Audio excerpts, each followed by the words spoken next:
여러분 반갑습니다. 오늘 6월 3일 십자가 온라인 교회 모임 제가 기도드리면서 함께 시작합니다.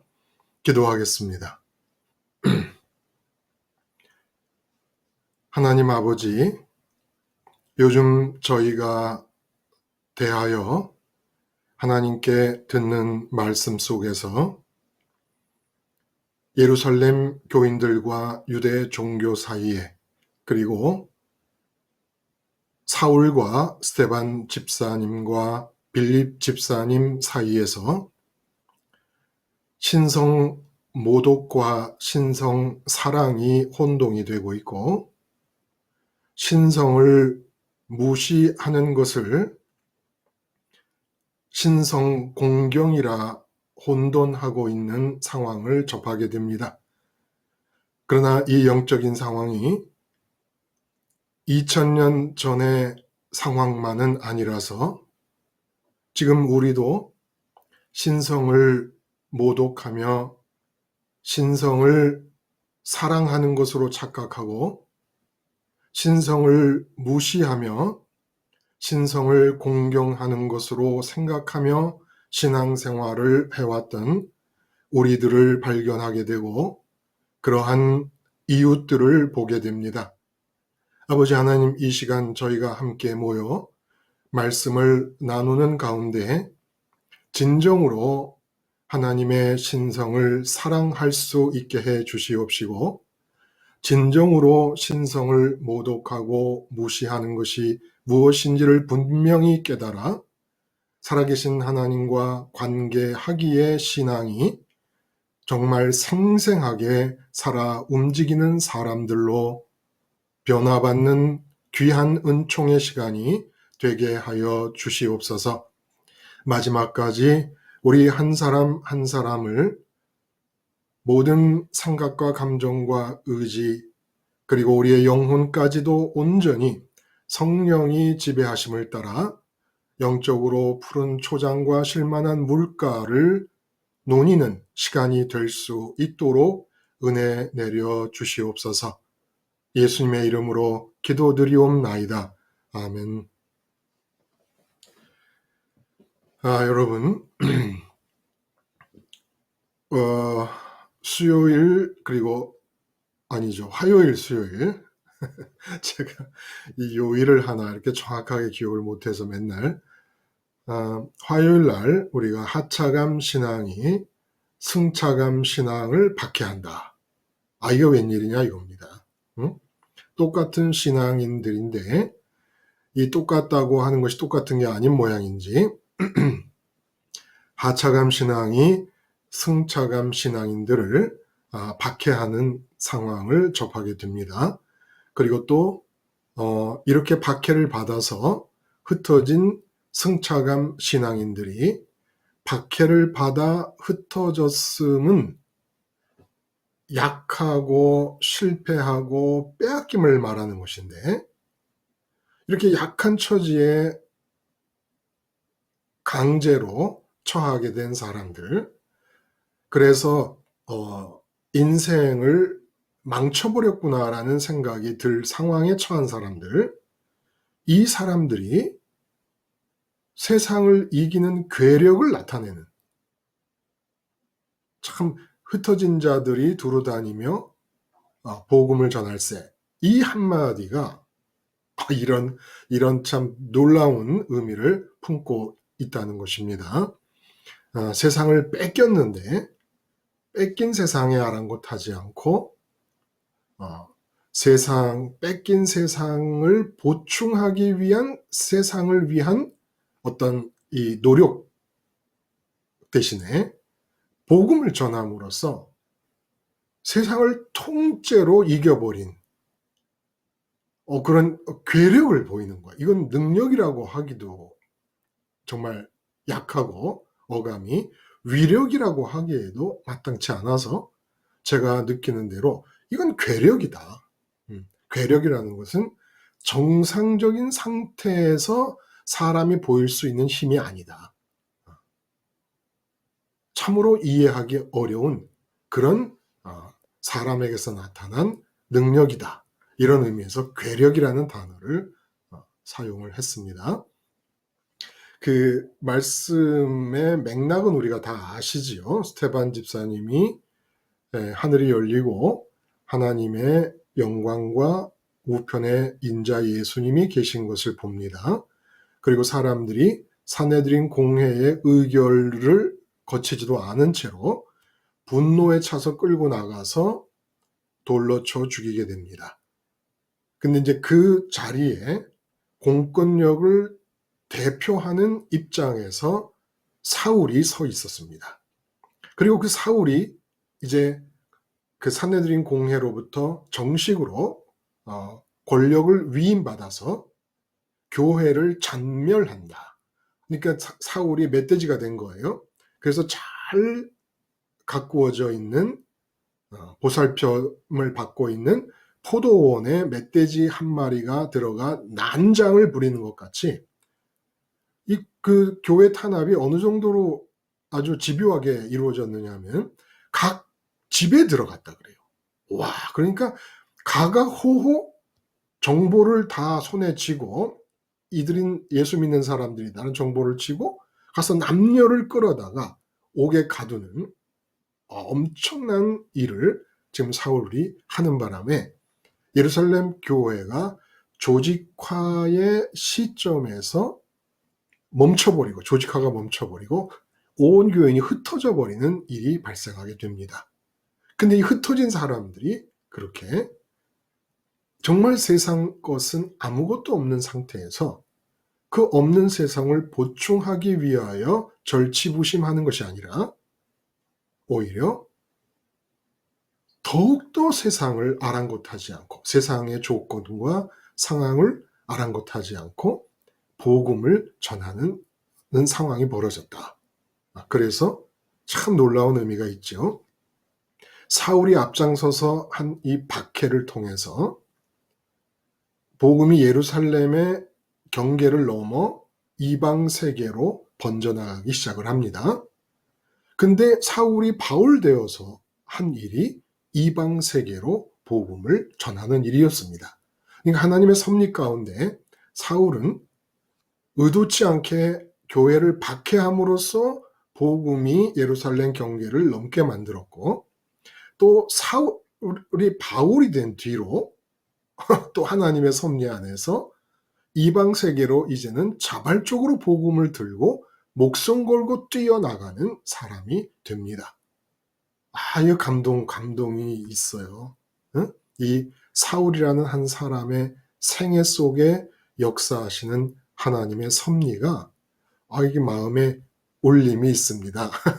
저에게만 울림이 있는 것인지는 모르겠습니다만은 하여간 이런 지금 컨텍스트, 이런 흐름이 진행되고 있는 부분을 우리가 함께 말씀으로 나누었고 오늘 그 말씀에 대해서 우리의 깨달음과 우리의 은혜가 한층 더 깊은 곳으로 들어갈 수 있게 되기를 바랍니다. 자, 그래서 또 마찬가지로 오늘도 한번 여러분들에게 마이크를 한번 넘겨봅니다. 어떤 분이 말씀을 해주실까요?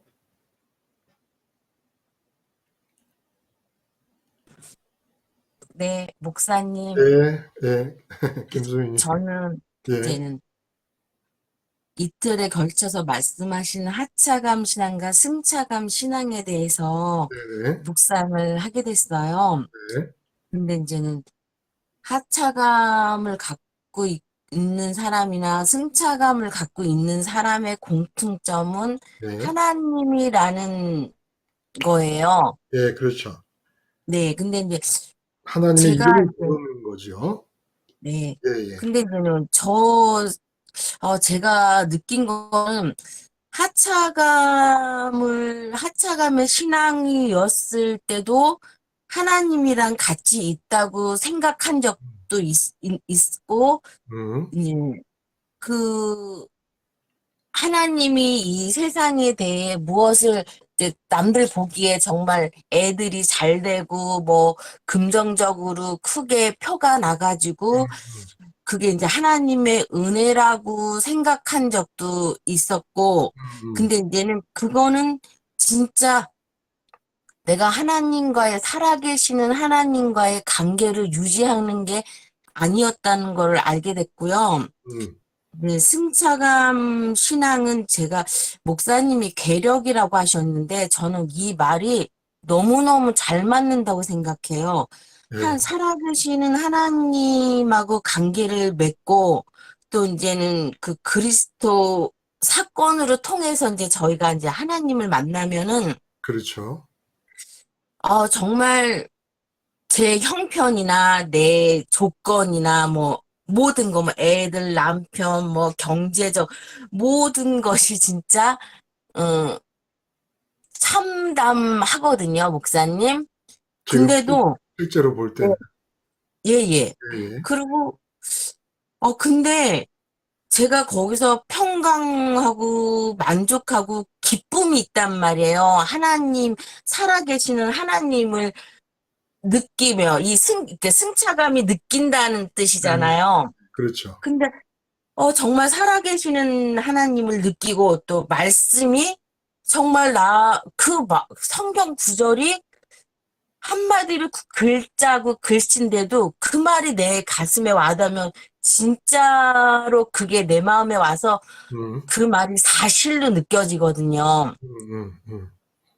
그래가지고, 근데 하나님을 느끼면은 정말 만족하고 기쁨을 느끼는데 이것이 계력이 아니면은 나의 그 조건들이 평강할 수가 없거든요. 근데 이 힘은 진짜 어떻게 나오는 건가? 정말 저도 신기하거든요. 아, 하나님을 만나면서도, 아니, 내가 이거를 이렇게 기쁨하고 만족하고 평강을 누릴 수가 있나? 이게 무슨 힘인가?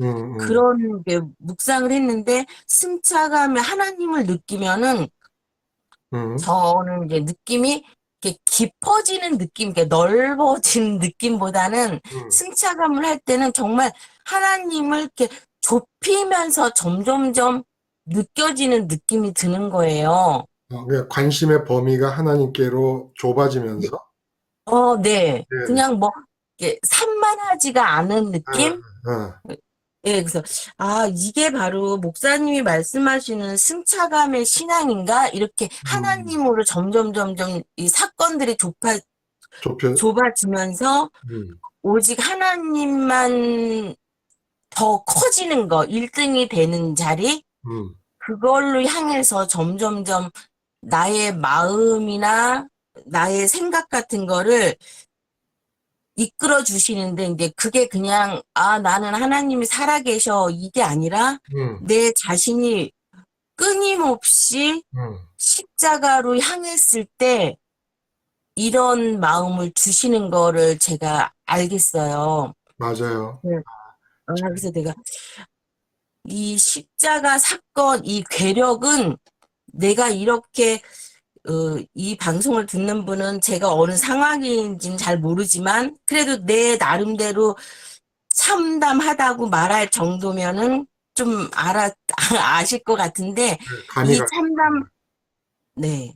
근데 이것이 그 누구보다 참담하지 않은 거?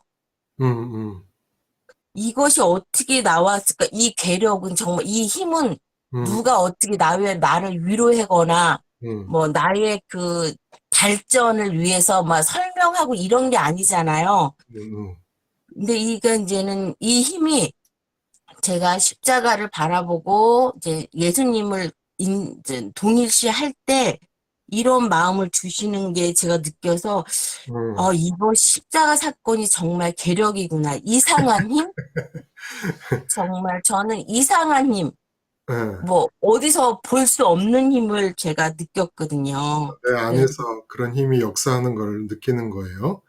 그거는 네, 김수님 말씀하신 대로 조금만 자기 자신이 십자가를 생활하기 이전에 이 세상에서 내게 주어지는 문제라든지 상황이라든지 사건들이 있을 때 어떻게 반응했었고 내 마음의 상태가 어떠했었는가를 기억할 수 있다면 누구나 위력과 괴력을 느낄 수가 있었을 거예요. 마치 그 옛날 이야기 중에 산 언덕에 막 집채만한 바위가 있는데 늘 이 바위를 움직일 수 있는 사람이 누가 있을까? 정말 그 사람은 대단한 사람이 아니겠는가라는 생각을 했는데 그날 어떤 날 어린아이가 그 바위 앞에 앉아서 노인들이 쉬고 있는데 와가지고 땅을 파고 뭘 심더라는 거예요. 그래서 너 뭐 하냐 그랬더니 콩을 심더라는 겁니다. 왜 거기다 콩을 심느냐? 그랬더니 이 콩알들이 자라서 싹이 나고 이제 줄기가 뻗어가기 시작하면 이 바위가 움직일 것이다.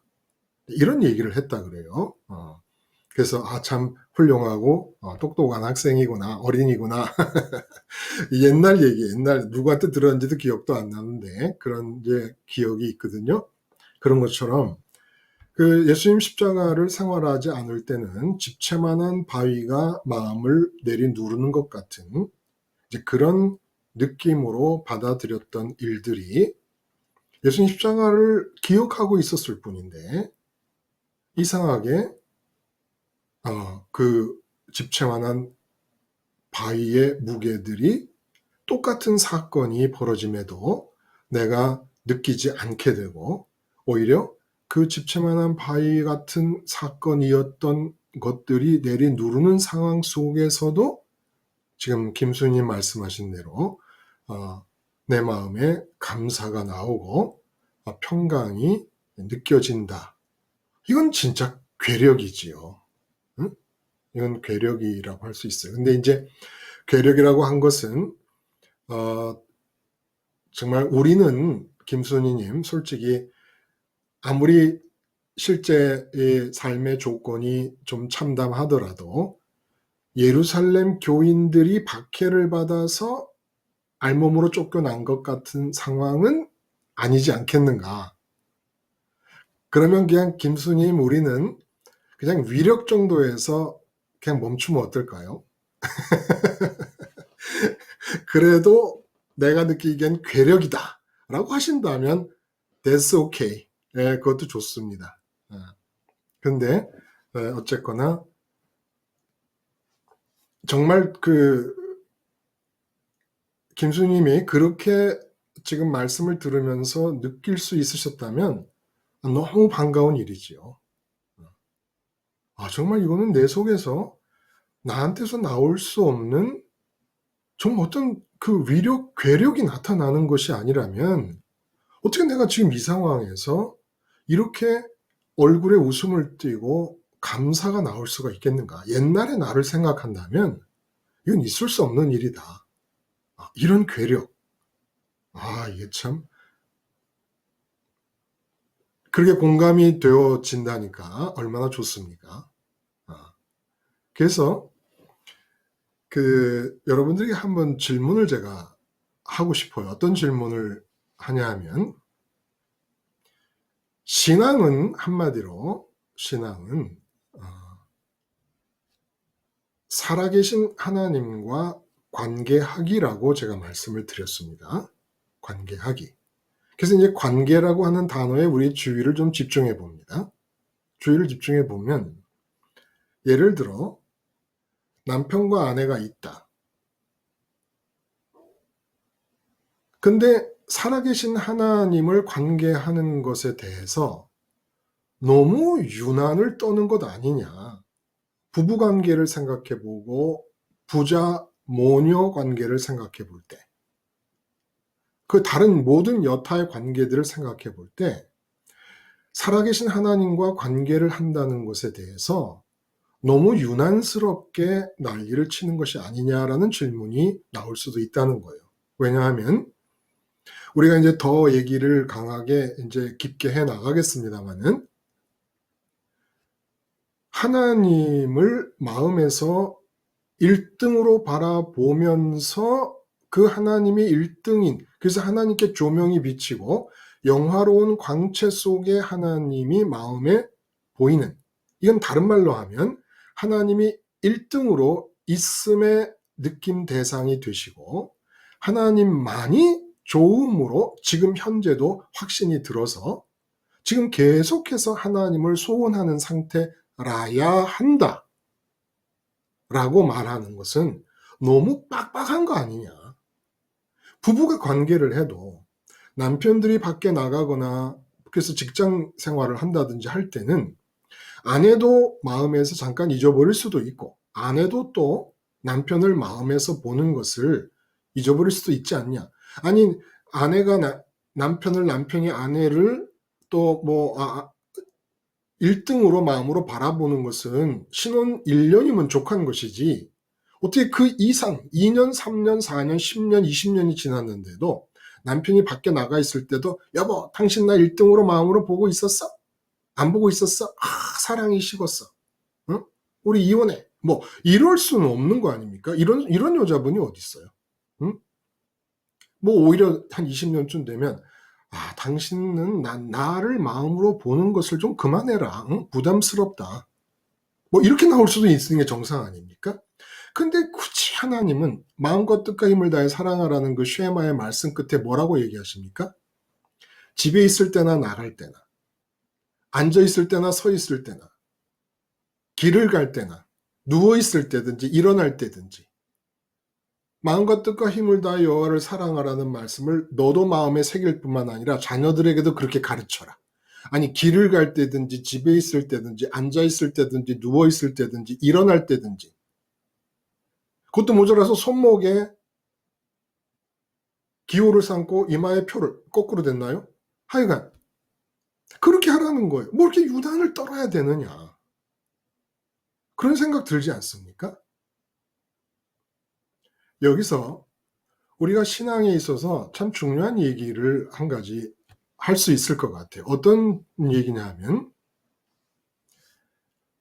관계는 관계 있음과 관계함, 관계 있기와 관계하기로 구분을 좀 해야 될 것 같아요. 남편이 하루 종일 밖에 일을 할 때 마음에 1등으로 보는 것은 사장님입니다. 그러는 동안에 아내를 보지 않습니다. 그러면 그것은 관계를 하는 게 아니라 관계가 그냥 있고 유지되는 거예요. 그렇지 않습니까? 그래서 관계학이라는 것은 지금 현재 내 마음이 1등으로 보고 있는 대상에 대해서만 적용되는 얘기라는 겁니다. 관계학이든. 하나님과 사람과의 관계도 마찬가지예요. 관계가 있습니다. 관계하지 않아도. 창조주와 피조물이라는 원천적인 관계가 있습니다.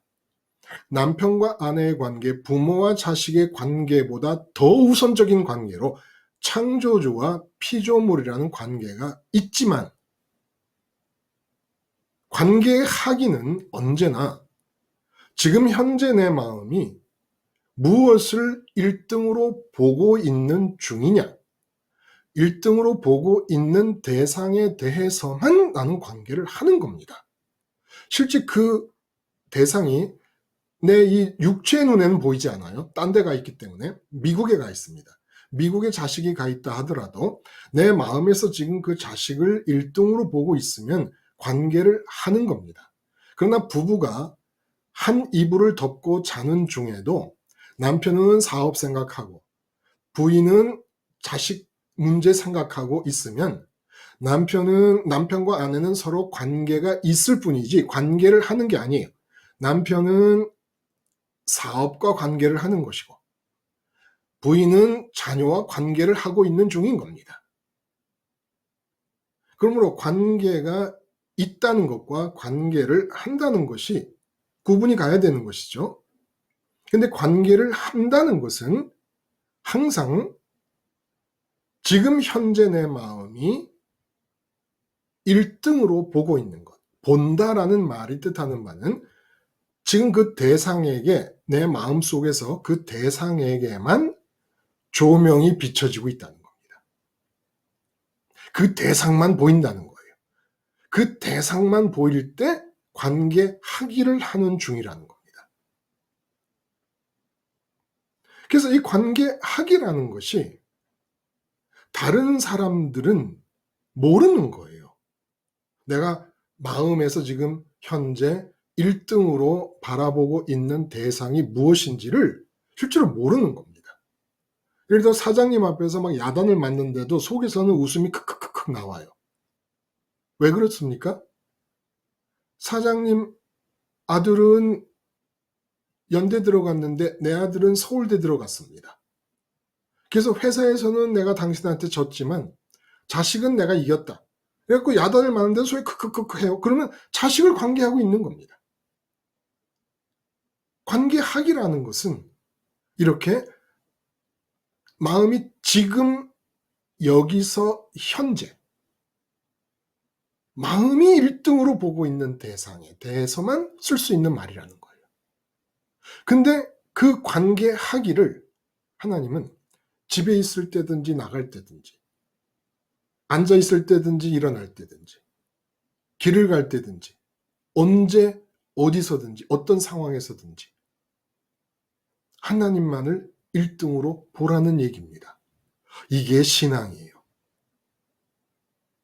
성경 전체, 그리고 주님께서 십자가에서 죽으시면서 우리에게 가르쳐 주신 신앙은 살아계신 하나님과 관계하기인데, 그 관계하기라는 것은 관계 있기와 구분이 확연하게 되는 것이라서 항상 하나님을 1등으로 마음이 보고 있어야만 된다는 겁니다. 그러므로 하나님이 택하신 백성들이 되었으면, 선민이 되었으면 이제 살아계신 하나님과 관계하기를 해야 되는데, 이 살아계신 하나님과 관계하기를 하게 되면 있는 관계는 어떻게 할 것이냐, 이런 얘기입니다. 있는 관계. 김순희님, 이전에 비해서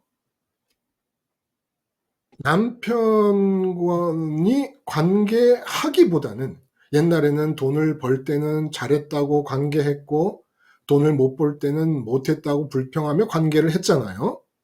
그런데 이제는 마음에서 1등이 인자 되신 예수님 안에 들어가서 하나님을 보게 됨으로써 점점 남편과의 관계는 하기에서 있기로 변해가지 않습니까? 네. 그럼 그걸 어떻게 해요? 있기로만 놔두면 돼요? 이, 음, 어떡하죠?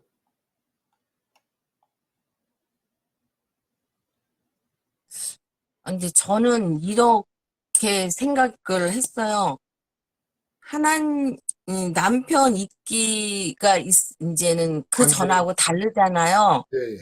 그 십자가 생활 하기 전하고 하기 후가 다른데, 남편 있기는 그냥, 하나님이 내 남편을 주권 안에서 움직인다는 생각을 해본 적이 있어요. 그러니까 만져요. 맞는 말씀을 하셨어. 아마 장기용 님이 손을 드셨는데 같은 얘기를 하시려고 그랬던 것 같아요. 장기용이 그렇습니까? 네, 목사님 맞습니다. 아, 그래요. 내가 하나님과의 관계가 창조주와 피조물이라는 관계, 하늘 아버지와 아들이라는 관계가 있는데, 이 있는 관계에, 하나님 관계에 몰입해서 관계를 하면 자연스럽게 관계하는 것은 한 대상에 대해서밖에 할 수가 없어요. 왜냐하면 1등으로 봐야 되니까, 마음이. 그러면 남편 관계, 아내 관계, 자녀 관계, 사업 관계, 돈 관계, 내 심지어는 내 몸에 대한 관계, 건강에 대한 관계도 관계가 있을 뿐이지 점점점 관계하기가 죽어버립니다. 내 관계, 있는 관계에 대해서 내가 관계하기의 스위치가 꺼지면 드디어 내 몸을 중심으로 있게 된 관계들에 대해서 하나님께서 관계하기가 시작이 된다는 거예요. 하나님이 관계하시기 시작한다는 겁니다. 이게 원래 사람의 모습이라는 거예요. 원래. 그래서 하나님이 내 몸을 이용하셔서 성령을 보내심으로 내 몸을 통해서 내 생각과 감정과 의지를 통해서 있기만 하는 그 관계를 하나님이 하시는 걸로, 하나님이 하기로, 관계하기로 바꿔가신다는 거예요. 점점. 이렇게 해서 살아계심이 내 마음에서는 첫 번째 대상이 되심으로 관계하기의 대상이 되시고, 그 살아계심이 또 나의 관계 있는 것들에 대해서는 당신이 관계를 하심으로써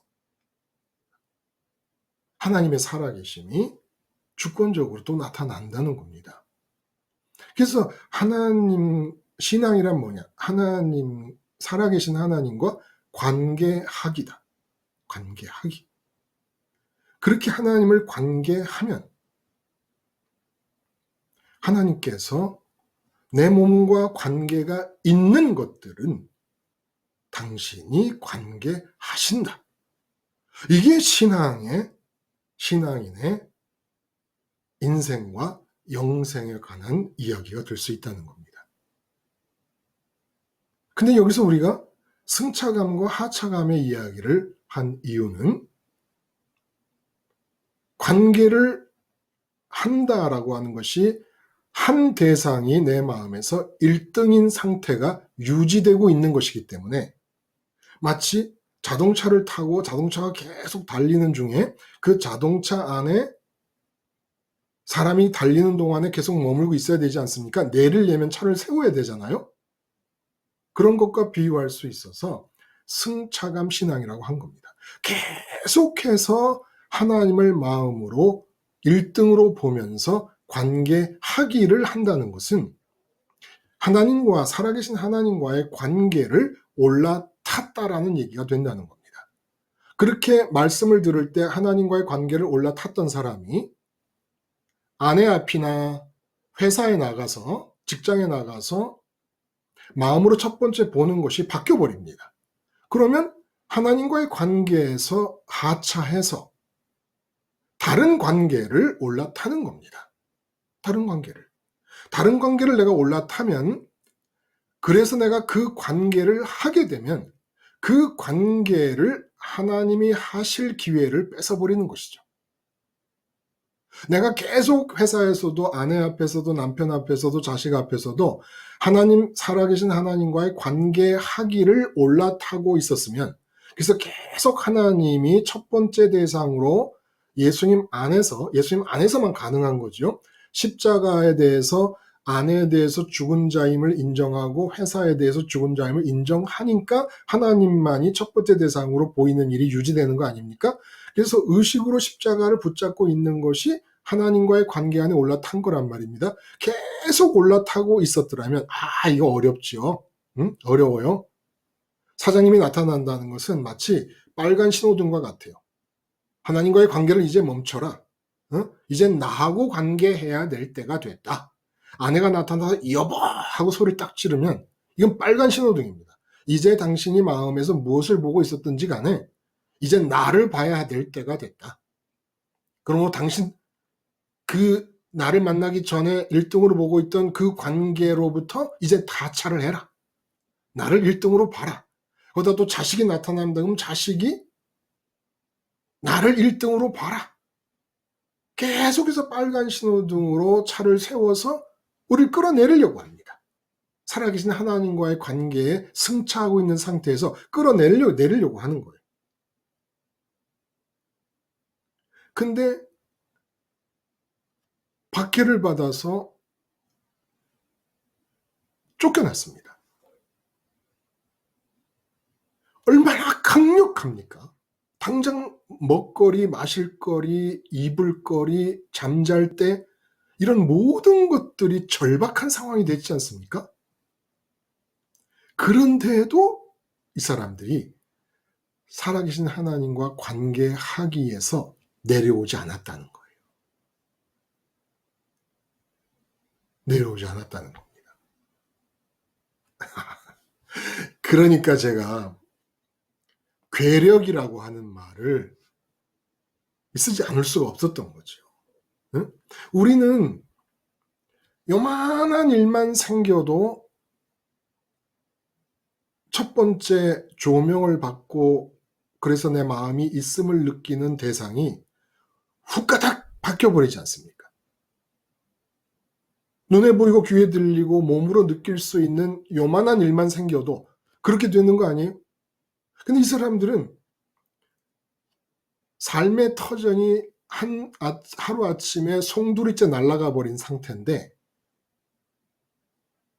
하나님 관계하기를 멈추지를 않고 있었다는 겁니다. 아, 이 참 어떻게 이럴 수 있었을까요? 네? 장기용님, 어떻게 이럴 수 있었을까요? 예, 목사님, 그래서 지속적으로 계속 그 십자가의 죽은 자로서의 자아의식을 유지한다는 게 얼마나 정말 맞아요. 예, 중요한 건지 시간이 갈수록 정말 그 비중이 점점 커지는 걸 느끼고 있어요.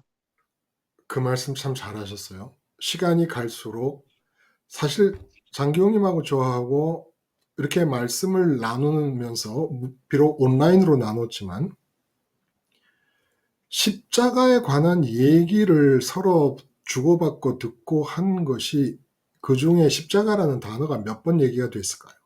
한 이제는 수만 번도 넘지 않겠습니까? 그런데 그 십자가라는 얘기가 식상하고 어느 분이 말씀하신 대로 모노톤이라고 지루하고 따분하게 느껴지는 게 아니라 점점 더 십자가의 의미가 내 마음에서 이제 커지는 거예요. 그렇죠? 네, 야, 이래서 십자가구나. 이래서 십자가구나. 이래서 십자가구나 하는 것이. 아, 이게 좋아요. 네? 장로님 말씀이 너무 좋아요. 이래서 십자가에 대한 비중이 내게서 점점 커지는 것을 느끼게 된다. 그거 아니면 하나님을 마음에서 첫 번째 대상으로 바라보는 이 관계를 승차하고 있는, 관계하기가 유지되고 있는 상태를 지속할 길이 없습니다. 지속할 길이 없어요. 그래서 말이 나온 김에 그러면 그 승차감 신앙과 하차감 신앙으로 이제 관계하기와 관계 있기의 내용을 우리가 비유적으로 얘기를 하게 됐습니다. 이게 승차감 신앙과 하차감 신앙의 가장 특징적인 차이가 무엇일까요?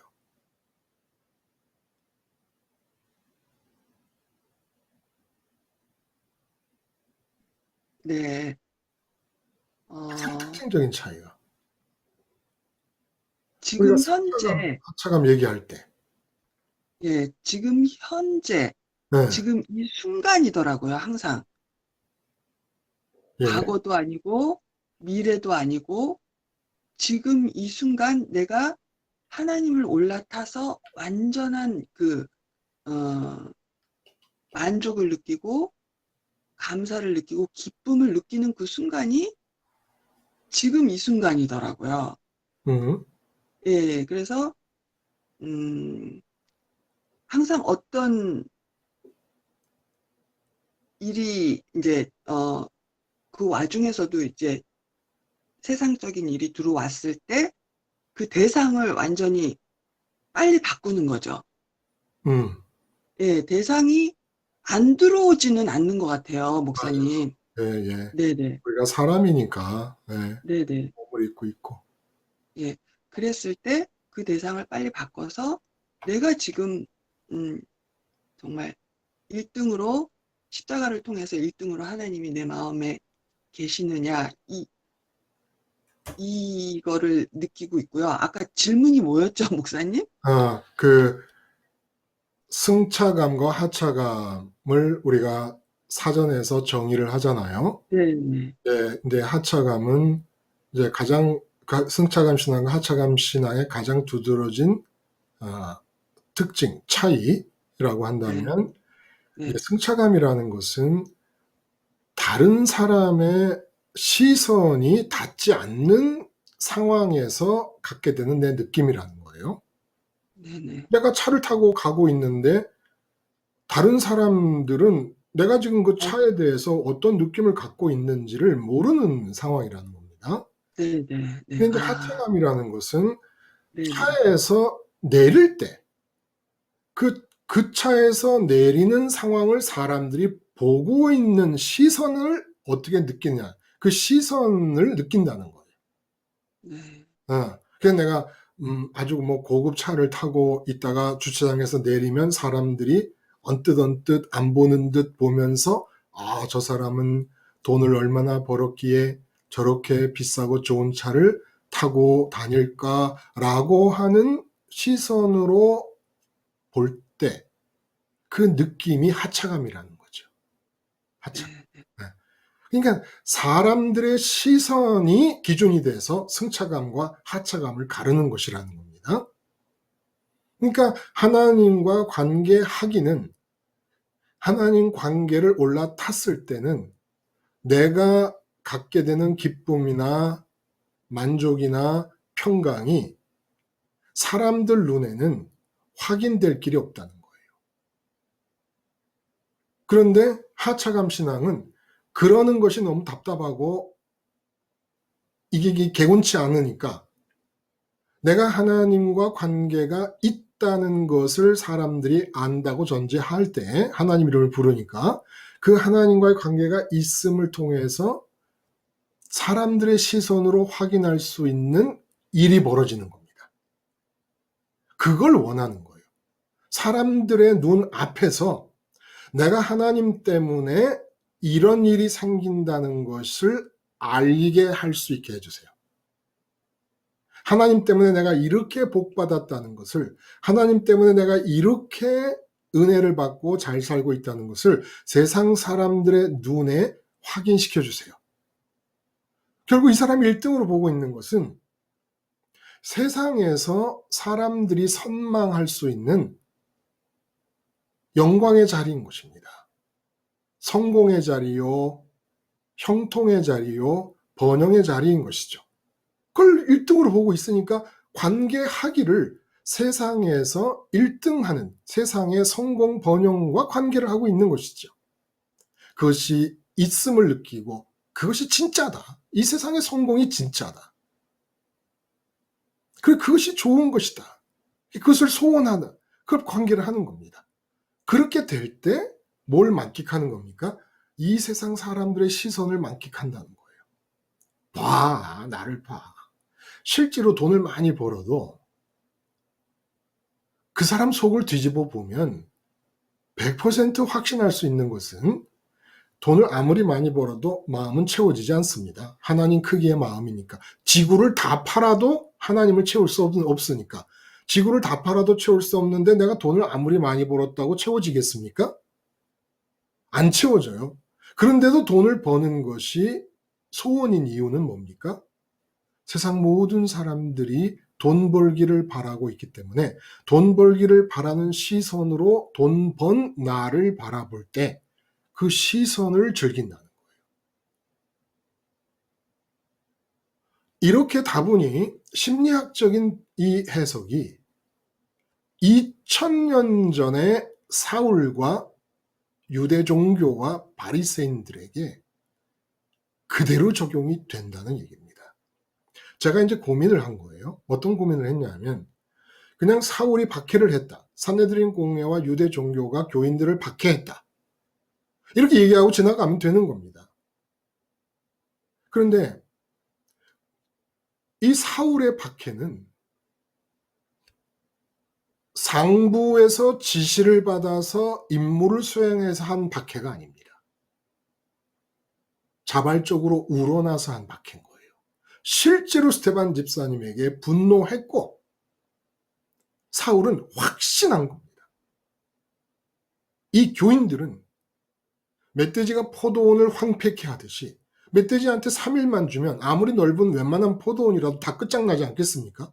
마음대로 여기서 뛰어놀아라 하면 그런 마음으로 이를 갈면서 내가 반드시 교회를, 이 교인들을 멸절시키고 말 것이다.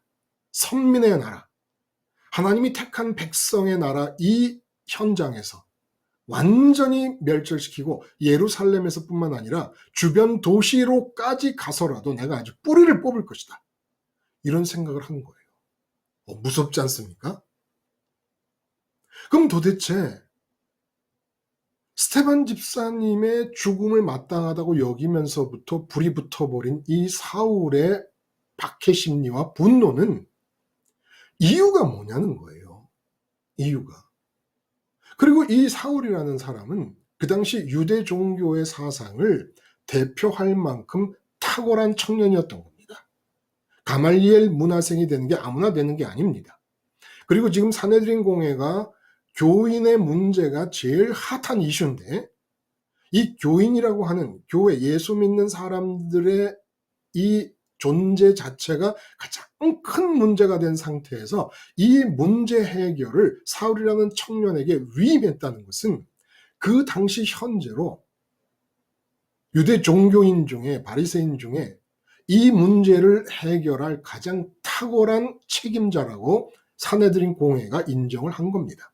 그래서 다메섹으로 갈 때 공문을 받아갖고 갔다 그러지 않습니까?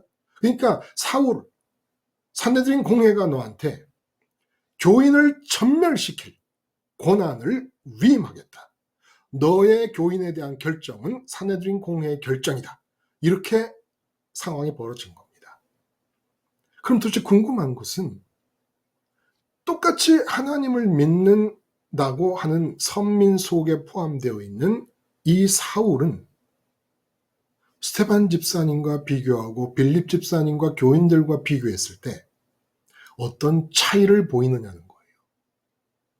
근데 그 차이를 설명하려면 유대 종교의 내력 구약 사상을, 구약 성경 사상을 전체적으로 다 공부를 해야 되는데 언제 그러고 있습니까? 그리고 또 그렇게 공부를 한들 그것이 실제적으로 나한테 내가 삶을 살아가는 데 있어서 무슨 도움이 되겠습니까? 누가 어떻게 뭐 시험 볼 것도 아니고 뭐 외울 수가 있겠습니까? 그런데 이 승차감과 하차감이라는 말이 한마디로 사울 속에 들어가서 지금의 사울을 만들게 된 배경과 토양과 걸음인 유대 종교의 사상을 그 하차감이라는 말 속에 한꺼번에 담더라는 얘기예요. 반면에 그에 반해서 스데반 집사님의 신앙과 사상도 승차감이라는 말이 한마디로 다 담아버리더라는 얘기입니다. 그리고 그 승차감 신앙의 가장 대표적인 상황이 어떤 상황입니까? 하늘이 열리고 영광의 하나님을 봅니다. 그리고 우편에 인자가 계시면서 지금 눈으로 보고 있고 마음으로 영혼으로 보고 있지만 그 스데반 집사님의 마음은 인자 예수님 안에 들어가 있는 상황입니다. 참 기적이죠. 상황 자체가. 근데 아무도 못 보는 거예요. 내가 차를 타고 드라이빙을 하는데 야, 이 차의 승차감 봐라. 응? 됐어 이 차 막 핸들을 치고 그렇게 찾던 차야. 이 차가 진짜 내가 찾던 차야. 난리를 치는데 아무도 못 봐요. 스데반 집사님 지금 그런 겁니다. 살아계신 하나님과의 관계에 올라탔거든요. 그래서 그 영광스러운 하나님을 보면서 세상의 어떤 관계에 대해서도 관계하기를 통해 느껴보지 못했던, 관계하기란 관계를 올라탔을 때 느껴보지 못했던 승차감을 느끼고 있습니다. 근데 사람들의 시선은 단절되어 있습니다. 이에 반해서 사울은 어떤 상황에, 어떤 신앙의 상황입니까? 찬란한 민족의 미래, 찬란한 국가의 미래, 다윗 왕국을 재현시켜야 될 책임, 더불어 각 선민 개인들의 번영과 성취와 성공, 이것이 선민에게 주어진 특권이라고 생각하며 마음으로 로마 식민지로부터 독립되어 민족과 국가가 찬란한 자리에 서게 될 것을 바라보며 민족의 미래, 국가의 미래와 찬란한 미래와 관계를 하고 있었습니다. 그리고 스테반 집사님이 찬란한 하나님을 바라보며 돌로 몸이 침을 당해 죽고 있는 상황조차도 그림자 속에 들어가 버리는 것과는 반대로 그 그림자 속에 사울 청년의 마음 속에는 하나님이 들어가 계셨던 거예요. 그 어둠 속으로. 그러니까 승차감 신앙의 특징은 뭐냐 하면 우리가 차를 타고 이렇게 쭉 달리다 보면 도로 가까이에 있는 것일수록 휙휙 지나갑니다. 그리고 참 멀리 있는 거라야 좀 오랜 시간 볼 수가 있습니다. 그러나 결국 그 지점을 지나가게 됩니다. 승차감 신앙이 마찬가지인 거예요. 하나님이 1등으로 보이는 상태가 지속되면 제일 가까이 있는 것일수록 휙휙 지나갑니다. 근데 지금 스테반 집사님이 몸이 돌에 맞아 죽잖아요. 근데 마음에서 가장 가까이 있는 게 내 몸 아닙니까? 근데 하나님과의 관계를 올라탄 사람은 그래서 계속 하나님을 1등으로 바라보고 있고 1등으로 바라볼 수 있는 이유는 뭡니까? 나는 십자가에서 죽은 자라는 자아의식이 유지되고 있기 때문에. 죽은 자라는 자아의식이 유지되고 있는 동안에 하나님을 1등으로 보고 있으면서 몸이 돌에 침을 당하고 있는 상황도 휙 지나가 버려요. 아내도 휙 지나가고 남편도 휙 지나가고 자식도 휙 지나갑니다. 휙 가까울수록 휙휙휙 지나가는 겁니다. 멀리 있는 것은 더 오래 볼 수 있지만 그 멀리 있는 것은 내가 지금 달리고 있는 도로와 멀리 있기 때문에 현실이 아닌 거예요. 그냥 차창 밖의 그림입니다. 그림. 그래서 세상은 전체적으로 휙휙 지나가든지 그림이든지 나라가 어떻다, 뭐 민족이 어떻다, 세계가 어떻다, 그림입니다. 지금 내게 보이는 거는 살아계신 하나님이 보이는 거예요. 근데 그 그림 속 휙휙 지나가고 있는 모든 관계 있는 관계들의 대상들에 대해서 하나님께서 내가 휙휙 지나가고 있는 동안에 그림처럼 보고 있는 동안에 하나님이 주권자로 관계하고 계시는 중인 겁니다. 그러면 나는 휙 지나가도 되고 그림처럼 보고 있어도 된다는 거예요. 버려지는 게 아니라는 겁니다. 내가 무관심한 게 아니라는 거예요. 하나님께서 관계하기를 시작할 수 있도록 조건이 만들어지는 것이라는 겁니다. 그러므로 관계 있는 것들에 대해서 내가 할 수 있는 최선은 그 모든 대상들이 하나님을 맞닥뜨리는 겁니다. 그들이 하나님을 못 보게 되더라도 하나님의 주권의 손에 움직여지는 것이 그들에게는 최선 아니겠습니까? 그러므로 내가 있는 관계들에 대해서 할 수 있는 최선은 하나님을 1등으로 바라보며 하나님 관계에 올라탄 상태에서 휙휙 지나가거나 그림처럼 바라보고 있는 상태가 되는 겁니다. 그런데 사울과 유대 종교와 바리새인들은 기어코 살아계신 하나님과의 관계, 1등으로 하나님을 바라보고 있는 그 관계하기에서 멈추고 내려버렸습니다. 내려버리고 지나쳐야 될 것들을 아내나 남편이나 자식이나 사업이나 이런 것들을 어루만지면서 마음의 1등의 자리에 끌어옵니다. 이것들이 사람들이 볼 때 대단하다라고 볼 수 있는 상황이 될 수 있게 해주세요. 그래서 그렇게 사람들이 볼 때 대단하다고 하는 상황이 1등의 자리에 머물면서 하나님, 살아계신 하나님이 휙 지나가 버립니다. 그 휙 지나감이 지속되기 시작하는 거예요. 이젠 하나님이 그림이 돼 버렸습니다. 그리고 실제로 필요한 것은 인격적인 하나님 자신이 아니라 성경을 통해 배운 하나님의 전능하심. 그래서 유대인들은 표적을 좋아한다. 헬라인들은 지혜를 찾고 유대인들은 표적을 찾으나 라는 말을 한 것이죠. 표적이 뭡니까? 내가 마음으로는 1등으로 보지 않아 어둠 속에 묻힌 하나님이시여 당신의 능력을 눈에 보이는 상황 속에 펼치셔서 사람들이 볼 때 와 하는 일이 벌어질 수 있게 해 주시옵소서. 이게 유대인 신앙이 되어버렸다는 거예요.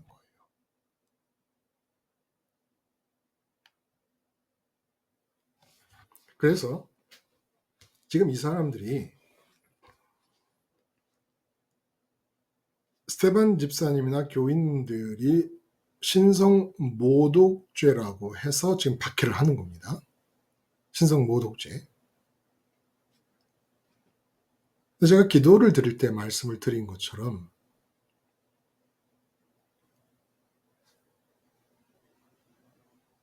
유대 종교 사상의 핵심은 하나님의 거룩하심이에요. 거룩하신 하나님이기 때문에 죄인인 인간이 하나님을 보게 되면 죽는다고 생각을 한 겁니다. 근데 맞아요. 죄인인 상태에서 하나님을 보면 죽습니다.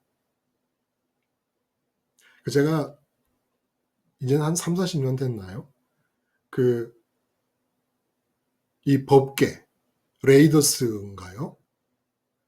이 법궤라는 영화, 법궤를 찾아서라는 그 영화를 보면서 독일의 장교가 법궤를 찾아가지고 법궤에서 나오는 힘을 통해 세계를 지배하려고 독일의 그 고고학자인지 그 사람이 법궤를 뺏었습니다.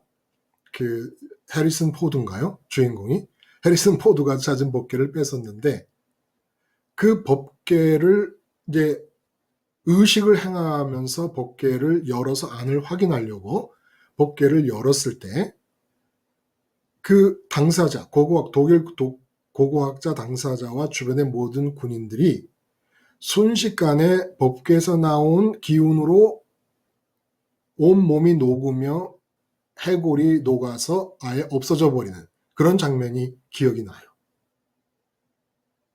그러니까 하나님을 보면 죽는다고 하는 구약 성경의 사상을 그렇게 잘 표현을 한 것이죠. 영화답게.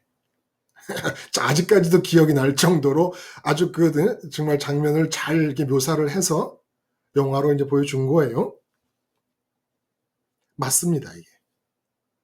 근데 하나님을 보면 안 되는 이유가 하나님이 당신을 보게 되면 시내산에서 선민들을 죽일 것이라고 하신 말씀이 당신을 보이기 싫어서가 아니었지 않습니까? 인간의 죄 때문에 그런 거잖아요. 죄인인데도 함부로 하나님을 볼 수 있다 그러면 죄라는 것이 너무나 바람직한 것으로 여겨질 수도 있지 않겠습니까? 괜찮은 것으로 여겨질 수도 있는 것이고. 근데 죄가 있는 인간이 하나님을 보고도 관계할 수가 있다 그러면 하나님은 뭐예요? 하나님 속에도 죄가 있는 겁니까? 그게 용납이 안 되는 거죠.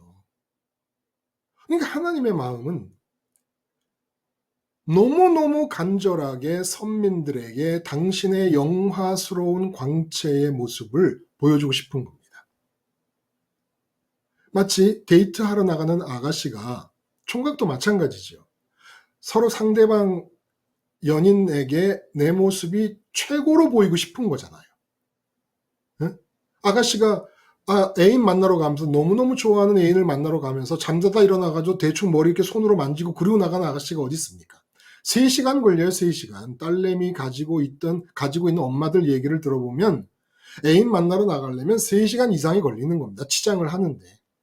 응? 제일 이해가 안 가는 거는 이 두드리는 거 있잖아요. 뭐 이렇게 동그란 헝겊을 손가락에 감고 두드리.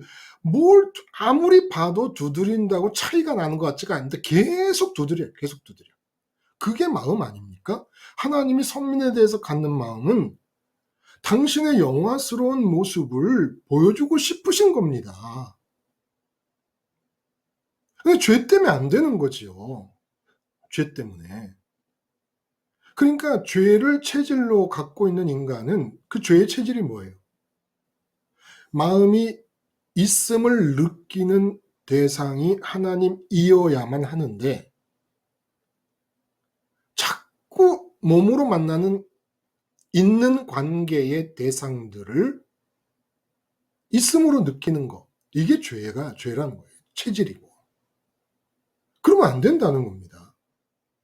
그래서 예수님이 분명히 말씀하신 거예요. 마음이 청결한 자는 복이 있나니 하나님을 볼 것이요. 마음이 청결한데 왜 하나님을 봐요? 마음이 불결하다는 게 뭡니까? 마음에는 있음을 느끼는 기능이 있습니다. 근데 첫 번째로 하나님의 있음을 느끼도록 마음이 만들어진 거예요. 근데 첫 번째로 있음의 느낌으로 하나님을 붙잡아야 될 그 자리에 아내를 붙잡고 남편을 붙잡고 애인을 붙잡고 자식을 붙잡고 사업을 붙잡고 건강을 붙잡았습니다. 그럼 더러움이 뭡니까? 청결이 뭡니까? 있어야 될 것이 있어야 될 자리에 있는 것이 청결인데 없어야 될 것이 없어야 할 자리에 있게 돼 버린 겁니다. 그게 불결이지요. 그래서 내 마음에 있음을 느끼는 자리는 하나님만 있어야 되니까 하나님만 느낌을 가질 수 있도록 이 세상 것에 대해서는 아무것도 있음의 느낌이 없는 청결한 상태의 마음을 가진 자는 복이 있다. 하나님을 볼 것이다. 아니, 하나님을 보는 게 뭐가 복이에요? 하나님께 받아서 세상 사람들이 보는 앞에서 삐까번쩍한 일이 벌어져야 복이지. 근데 주님이 하나님을 보는 게 복이라는 거예요. 아, 싱거워. 하차감 신앙을 갖고 있는 사람들에게는 이게 너무 싱거운 겁니다. 근데 김수님이나 장기용님 말씀하신 것처럼 승차감 신앙의 맛을 조금이라도 보고 십자가 생활화의 필요성을 점점 더 가중시켜 느끼게 될 경우에 하나님을 볼 수 있다는 것이 왜 복인가가 느껴지는 거예요. 지금 뭐 그 두 분만 그러겠습니까? 여기 참석하신 분들 많은 분들이 그렇게 하시겠죠.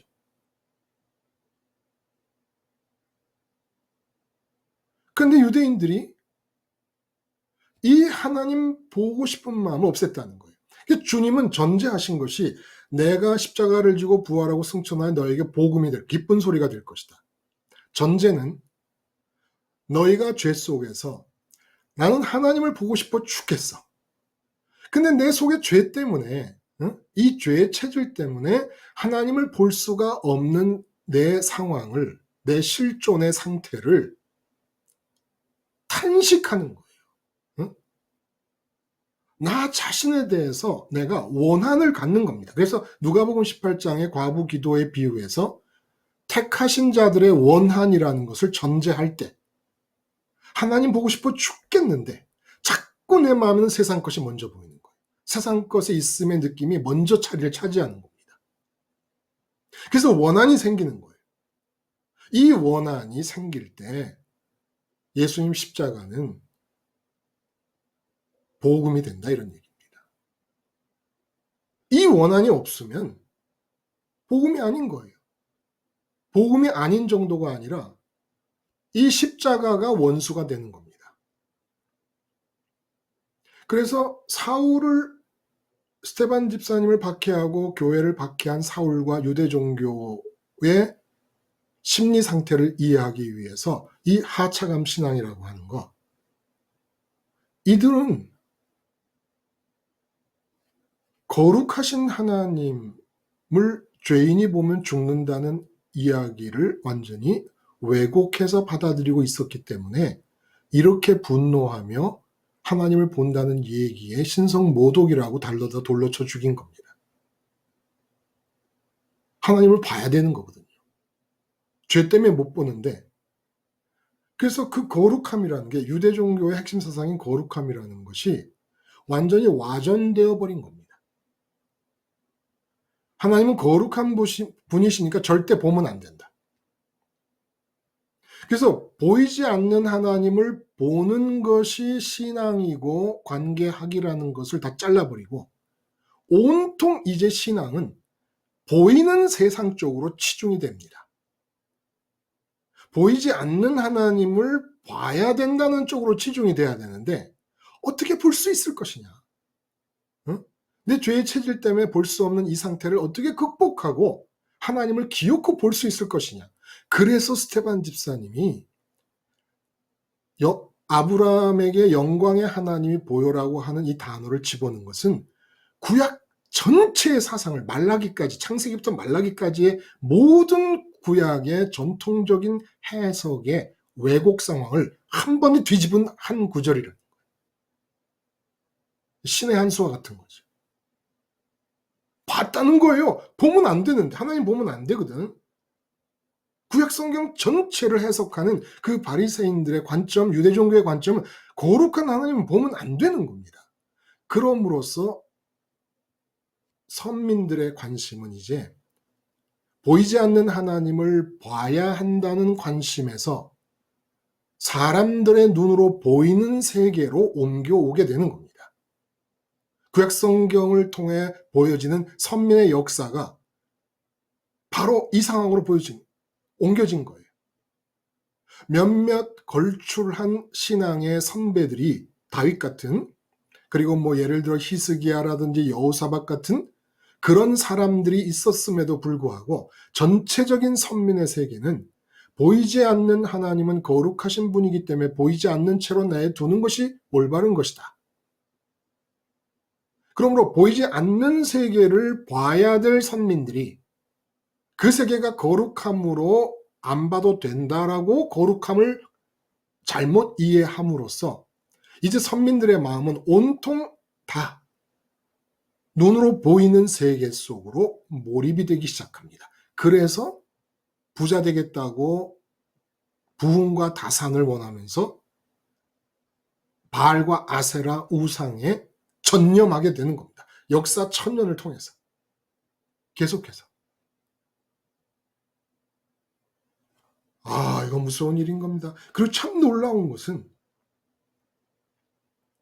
이 스테반 집사님의 사건과 이어지는 교회의 박해 이야기가 요 불과 2장, 7장, 8장에 걸쳐서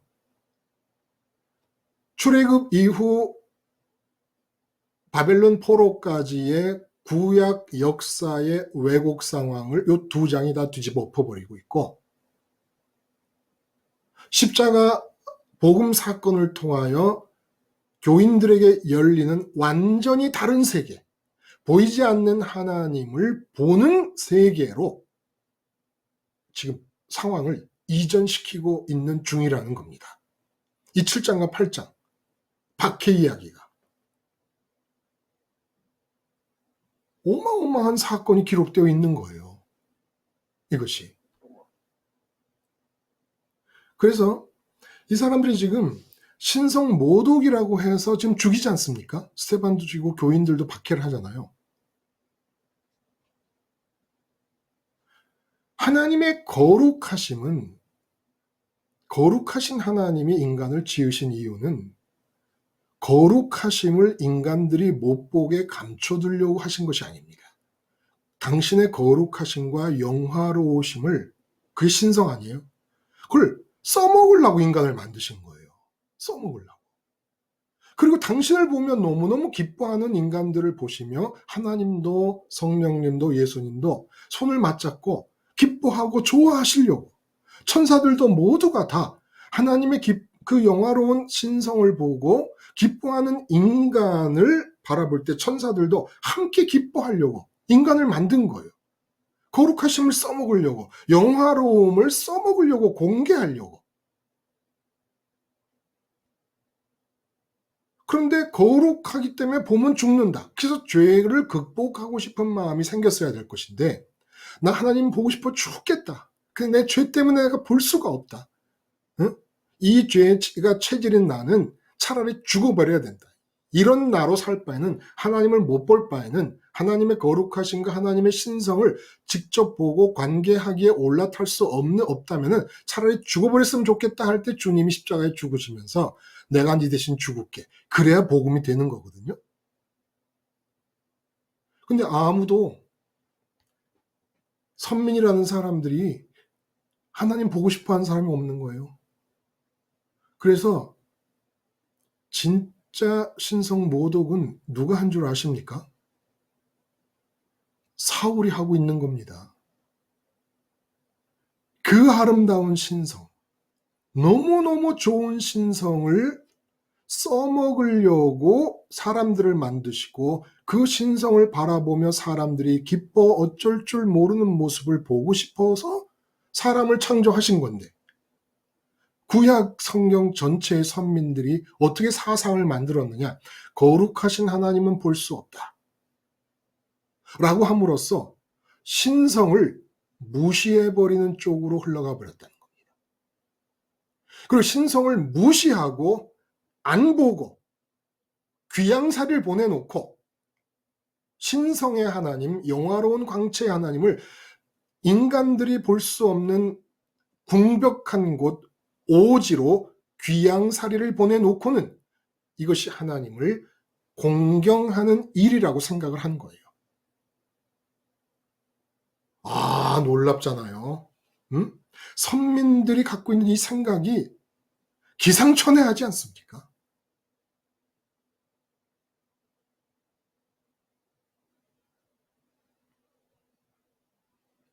그런데 이 모독은 사울과 유대 종교와 바리새인들이 하나님의 신성을 모독한 것은 여기서 지나지 않아요. 어느 정도로 신성을 모독했느냐 하면 진짜 사울이 화를 낸 이유가 뭔지 아십니까? 유대인들이 화를 낸 이유가 뭔지 아세요? 하나님을 봤다고 하기 때문이고 그에 못지않게 오히려 더 크면 더 크다고 할 수도 있을 이유는 자기들이 찬란하게 보고 있는 세상을 어둠 속에 쳐넣어버리는 세상 모독죄를 스데반과 빌립과 교인들이 자행하고 있었다는 거예요. 여기서 화가 나는 겁니다. 슈퍼카를 타고 내렸는데 엄마와 아들이 그런데 조그마한 마티스 10년 된 거를 타고 내린 엄마와 아들이 슈퍼카에서 페라리, 벤틀리 이 몇 억, 6억, 7억, 8억 하는 롤스로이스 이런 차에서 내린 엄마하고 아들은 서로 차 안에서 싸우고 내려서 불평과 불만과 원망이 가득한데 다 쓰러져가는 10년 된 마티스에서 내린 엄마 아들은 그렇게 행복할 수 없을 때 슈퍼카 자체가 무시돼 버리는 겁니다. 슈퍼카 타고 내려서 엄마 아들이 그렇게 사이가 안 좋고 원망이 가득 차야 된다 그러면 마티스 타고 내린 사람들은 내리자마자 멱살을 잡고 서로 죽이겠다고 달라들어야 되는 거예요. 정상적이라면. 세상적인 기준으로 보자면. 그런데 마티스를 타고 내린 사람들이 깔깔거리고 호호거리고 장난하고 엄마는 아들이 아들은 엄마가 그렇게 반갑고 달가울 수가 없는 상태로 마켓으로 들어갈 때 슈퍼카의 존재 의미가 이거 시궁창 쪽으로 박혀지는 겁니다. 그것까지 거 가져서 뭐해요? 그래서 육선이 즐비하며 가족들이 화목하지 않은 것보다 초가 삼간에서 채소만 먹고 살아도 가족이 화목한 게 더 낫다는 잠언의 말씀 괜히 나온 말씀이 아니죠. 스테반 집사님과 교인들을 통하여 이 세상에 파급되는 여파는 철저한 세상 모독입니다. 철저한 세상 모독이에요. 세상 사람들이 좋아하는 모든 가치가 철저하게 한 사람 한 사람 교인 속에서 모독을 받는 겁니다. 근데 요즘 예배당 어때요? 예배당에서 세상의 모독을 받습니까? 아니죠. 몇백억, 몇십억, 몇백억, 몇천억짜리 예배당을 지어 놓습니다. 이 자체가 뭡니까? 세상을 숭배하는 거예요. 여러분, 우리들이라도 철저하게 세상을 모독합시다. 네? 몇백억짜리 예배당이 아니면 예배당이 아닌 줄 알고 몇천억짜리까지로 단위를 키워나가는 이 세상. 그리고 예산이 곧 부흥이라고 생각하는 장로님들의 생각, 목사님들의 생각. 이들 앞에서 아주 철저하게 세상을 모독하자는 거예요. 우리가.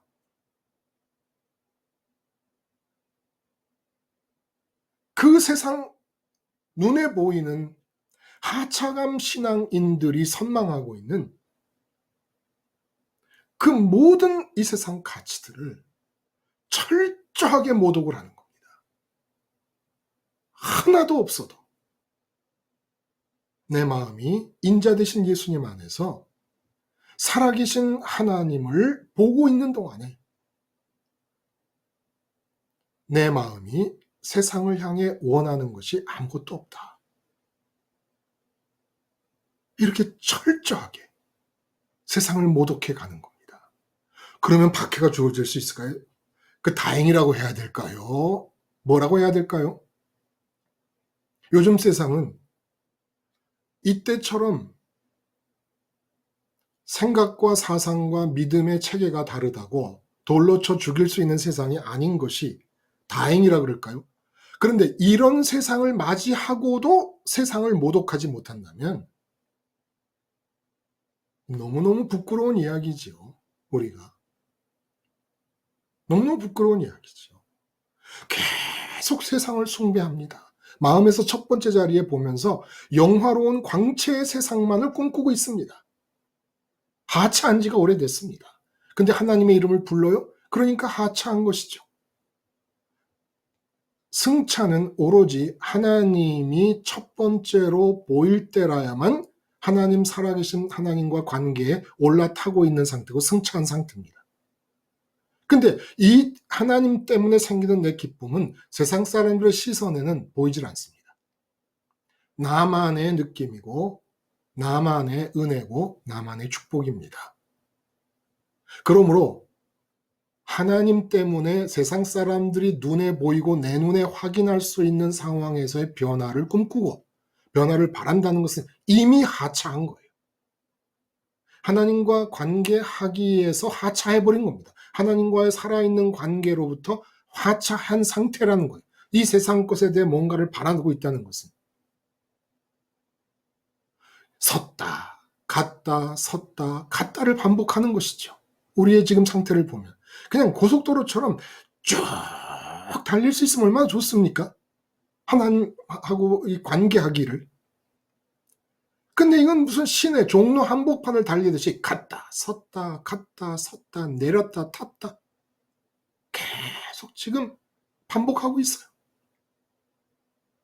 혹시 삶의 일이 막히더라도 빨간 신호등이 생겨서 막히더라도 내리지 말아야지요. 응? 그 가끔 보면 시내에서 그런 사람도 있잖아요. 빨간 신호등이 켜지자마자 시간이 좀 있다고 밖에 차 내려가지고 뭐 앞에 뭐 닦기도 하고 뭐 이런 사람들도 있어요. 우리가 꼭 그런 식인 거라. 십자가 생활을 한다고 해도 점점 더 나아지고 계신다는 걸 제가 봅니다. 또 그렇게 믿고 있고요. 제 자신도 그러기 위해서 십자가에서 죽었다는 자아의식을 어떻게든지 유지를 해야 되는 거예요. 십자가에서 죽었다는 자아의식이 십자가 너머로 세상을 그림자 속에 묻어두게 합니다. 스쳐 지나가게 합니다. 하나님으로 관계하게끔 합니다. 십자가에서 죽었다는 자아의식. 그 자아의식을 갖고 있어야 예수님 안으로 들어갈 수 있고 예수님 인자 되시는 그분 안에서 하나님이 첫 번째로 보일 수 있습니다. 다른 것에 대해서 죽어야 하나님에 대해서 하나님이 있다라고 하는 느낌이 첫 번째일 수 있잖아요. 다른 것에 대해서 살 수 있으면 살았다는 것은 벌써 하차했다는 것이죠.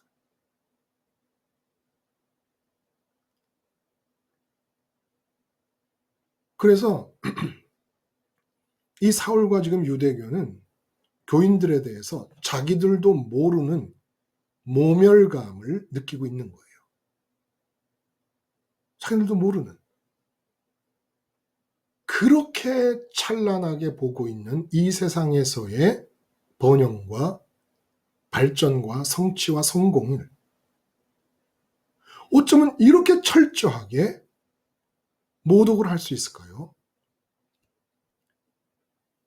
곧바로 9장에 이제 9장부터 다메섹으로 공문을 쥐고 박해를 하러 가던 사울에게 부활하신 예수님이 직접 나타나는 일이 일어납니다.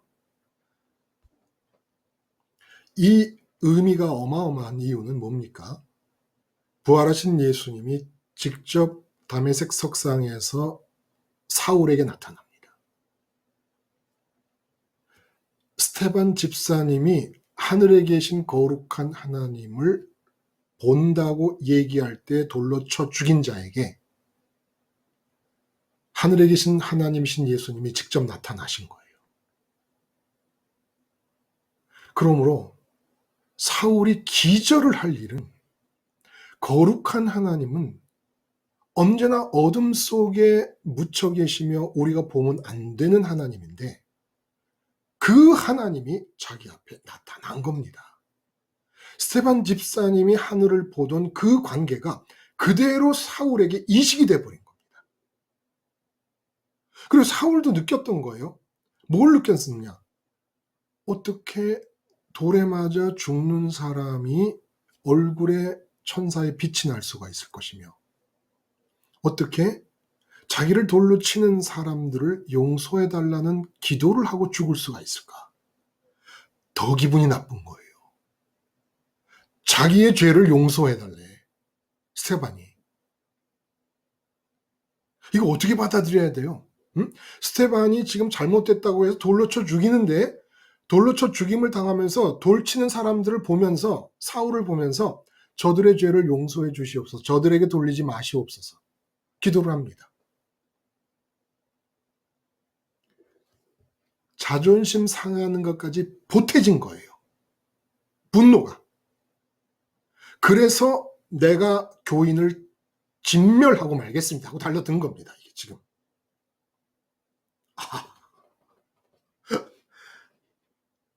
얼마나 자존심이 상했겠습니까? 응? 이런 일을 본 적이 없거든요. 이런 일을 본 적이 없어요. 원수는 갚아야 되는 것이고 아직도 사울 속의 마음은 우리를 지배하는 로마가 멸망하게 되기를 바라고 있는 겁니다. 근데 자기를 돌로 쳐 죽이는 사람들의 죄를 돌리지 말라. 그걸 죄라고 얘기하는 것도 기분이 나쁘고 그 죄를 그들에게 돌리지 말라고 하는 것도 더 기분이 나쁘고 그래서 스데반 죽인 김에 내가 아주 교인들을 진멸시켜버리겠다고 작정을 하게 된 이유는 뭡니까? 유대교 사상, 빛바랜 하나님, 찬란한 세상, 이것이 스데반 집사님을 통하여 빛바랜 세상, 찬란한 하나님의 사상에 부딪히면서 극심한 모독감과 모멸감을 느끼게 된 것이에요. 이러지 않았다면 도대체 예수 믿는 사람들이 자기들에게 무슨 해를 끼쳤다고 이렇게까지 분노할 것입니까? 이 분노는 맞지를 않는다는 거예요. 그냥 이거 위험하구나 해서 공적 임무를 수행한다는 차원에서 박해를 할 수는 있지만은 이렇게 사울처럼 잔멸한다는 표현을 잔멸한다. 잔멸한다. 멧돼지가 막 헤쳐다니면서 포도원을 싹 깡그리 황폐화시키는 그런 마음가짐을 본문이 표현하고 있는 거예요.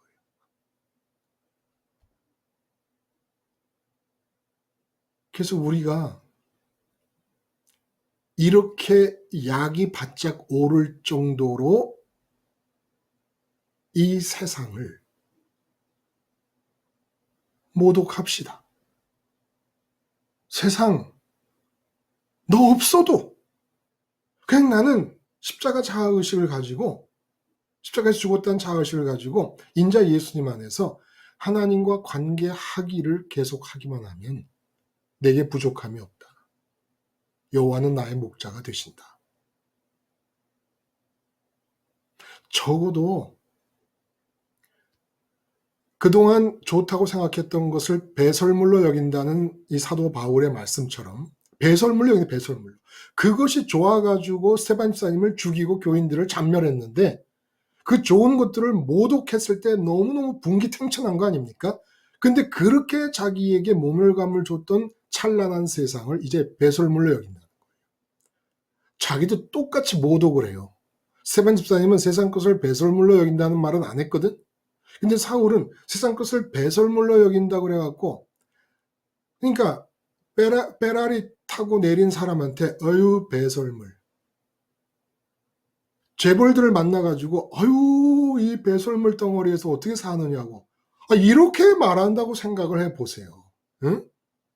세상에서 성공했다고 좋아하는 사람들한테 가가지고 마음에서 그것을 진심으로 느끼고 있구나.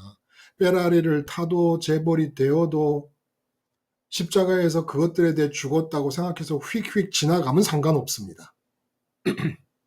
근데 페라리 타고 재벌 되었음에 그 있음을 느끼고 있다면 아우 이거 똥냄새 나서 이거 어떻게 사나? 이렇게 모독을 느끼도록 해야 된다는 거예요. 그 사람들이. 그러려면 재벌들보다 페라리 타고 내리는 사람보다 이 세상에서 어떤 성공을 한 사람보다 우리가 더 당당해야 되고 더 마음이 가득 차야 되고 더 충만해야 된다는 겁니다. 그러니까 우리는 사실은 괴력의 수준까지는 못 가는 거지. 어떻게 보면. 응? 아직도 그런 사람들 앞에 서면 주눅이 들 수도 있고 뭐 만날 수도 없으니까 재벌 회장님을 무슨 수로 만납니까? 그런데 그런 세상에서 삐까번쩍한 사람들을 본다든지 하다못해 제 목사 입장에서 막 10만 명 되는 교회에 예배당의 당회장이라고 하는 목사님들 친구분들을 만나든지 그러면 주눅이 들잖아요. 그러니까 괴력도 아니고 위력도 아니지요. 능력 정도라도 되면 좋겠다는 겁니다. 그들보다 더 당당해야 되잖아요. 더 당당해야 되잖아요.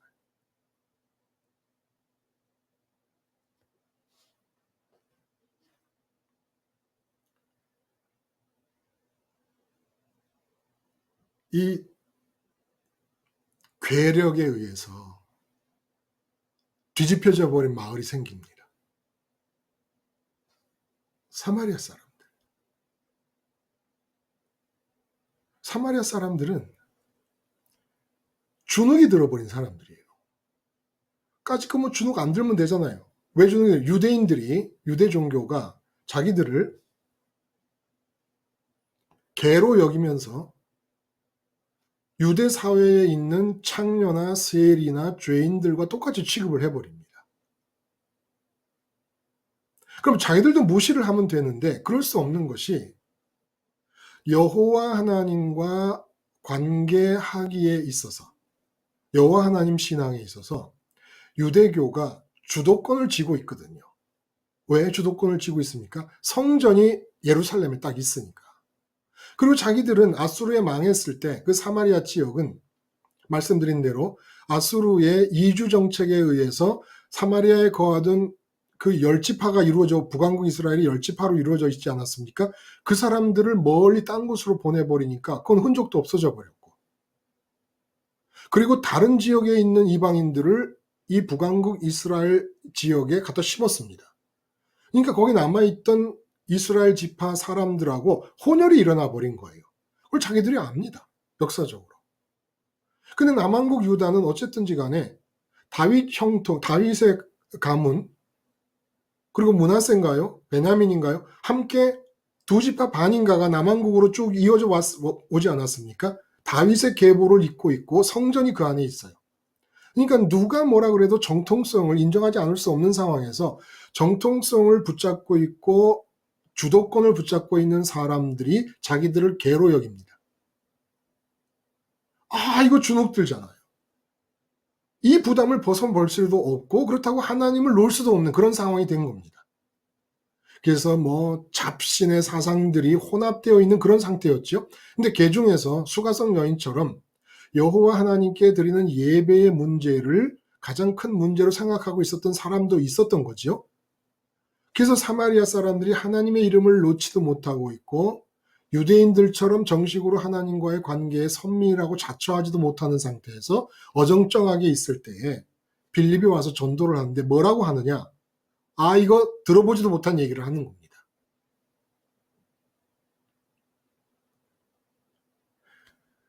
사마리아 사람들이 저주를 받았다고 유대인들이 말할 때 그 내용은 유대인들이 마음껏 마음에서 바라보고 있는 세상의 찬란함이 사마리아 사람들에게는 죽었다 깨나도 주어지지 않을 것이다 라는 것이 저주의 내용이었습니다. 그러므로 이 세상에서 좋은 때 보기를 기다리지 말아라. 너희는 저주받은 자들이다. 우리는 지금 로마 식민지 하에 있어도 언젠가 이 선민의 나라인 우리나라를 로마를 멸절시키시고 다윗 왕국을 재현시키므로 국가와 민족이 찬란한 자리에 우뚝 설 것이고 모든 이방인들을 무릎 아래 꿇릴 때 우리 각 개인들도 그런 찬란한 미래를 약속받고 있다. 이거였습니다. 그 대신 거룩하신 하나님은 어둠 속에 계시면서 우리에게 이렇게 할 수 있도록 찬란한 미래를 위해 능력을 주실 것이다. 메시아를 보내주실 것이다. 그러니까 이 사람들도 그 틀을 받아들인 거예요. 하나님은 어둠 속에 있어야 되고 찬란한 미래, 이 세상에서의 찬란한 미래가 주어져야 되는데 우리는 저주받은 사람들이라고 하도 욕을 하니까 찬란한 미래를 꿈꿀 수도 없는 상태가 됐다는 겁니다. 이 사람들에게 이 세상에서 저주받은 자라는 준욱에 들어있어 세상 것을 마음대로 꿈도 못 꾸고 있던 이 사람들에게 찬란한 조명을 하나님께로 바꿔서 비추면서 하나님의 찬란함을 보라고 전도를 했던 겁니다. 어차피 세상은 저주받은 자라서 찬란한 세상을 꿈꾸기도 불편한 그런 상황에 있던 자들이 하나님의 찬란함을 볼 수 있다고 말을 하니까 시선을 돌려버린 거예요. 세상 찬란함을 바라보면서도 내 것이 될 거라고 기대를 못하던 상태에서 하나님의 찬란함을 봐야 될까라고 하고 있는데 빌립이 기적을 행합니다. 표적을 행합니다. 그러면서 너희가 봐야 할 찬란한 하나님이 지금 하늘에 계신다. 그리고 내가 예수의 이름으로 표적과 기적을 행하는 걸 보면 그 예수님 살아계셔서 예수님 안에 들어가서 찬란한 하나님을 본다는 것이 거짓이 아니라는 것. 예수님도 살아계시고 하나님도 살아계셔서 너희를 기다리고 있다는 것을 표적과 기적을 통해 하나님이 너희들에게 소식을 전달하고 있는 것이다. 라고 했을 때 이들이 세상 찬란함의 관계를 하지도 못한 채 어정쩡하고 있다가 찬란한 하나님과의 관계를 하기로 하나님과의 관계 위에 승차하는 일이 벌어졌다는 거예요. 그러니까 유대인들과 다른 점은 세상 가능성이 적거나 희박하거나 없던 사람들이었습니다. 세상에서 잘 되고 세상에서 번영하고 세상에서 성공하고 성취를 이룰 가능성이 없던 사람들이었던 거예요. 찬란한 세상이 얼마나 좋은가라고 똑같은 생각을 갖고 있는데 가능성이 없는 거예요. 가능성이. 선민인 유대인들은 그 가능성에 심취해 있습니다. 우린 반드시 그렇게 될 거다. 비전을 가지고 바라보고 있는 세상의 일이 우리에게 주어질 것이다. 꿈을 잃지 말아라. 메시아가 오시면 우리에게 주어질 영광의 미래를 잃지 말아라. 이 사람들은 그런 꿈도 못 꿀 사람들인 거예요. 그래서 쉽게 하나님 관계하기로 갈아탑니다. 그리고 그 성에 큰 기쁨이 있었다고 말씀하십니다. 큰 기쁨이 있었다고.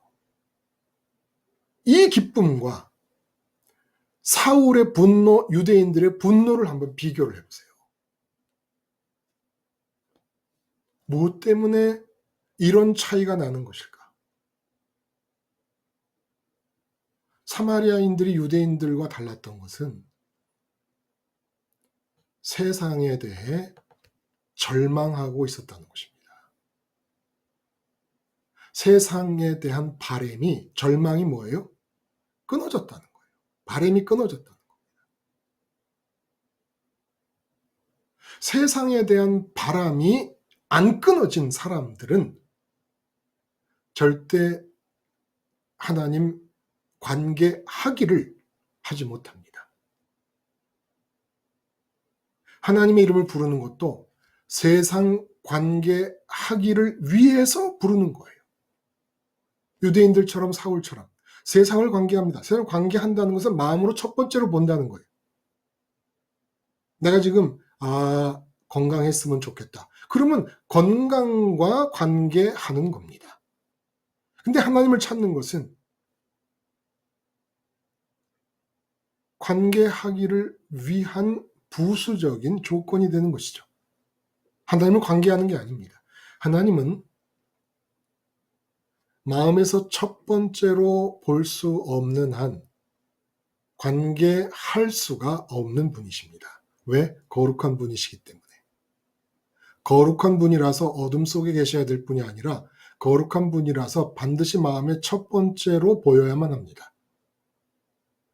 그래서 회사에 가서 바삐 돌아가는 회사 상황에서 하나님을 마음이 못 보게 됐다. 십자가 자아의식을 놓침으로써 지금 바로 내 옆에서 벌어지고 있는 회사 상황에 대해 휙휙휙 차를 타고 지나갈 때 가까이 있는 것들을 휙휙 지나가듯이 그렇게 지나갈 수 없는 상태가 되었다. 라고 하면 하나님 관계하기에서 내린 겁니다. 한번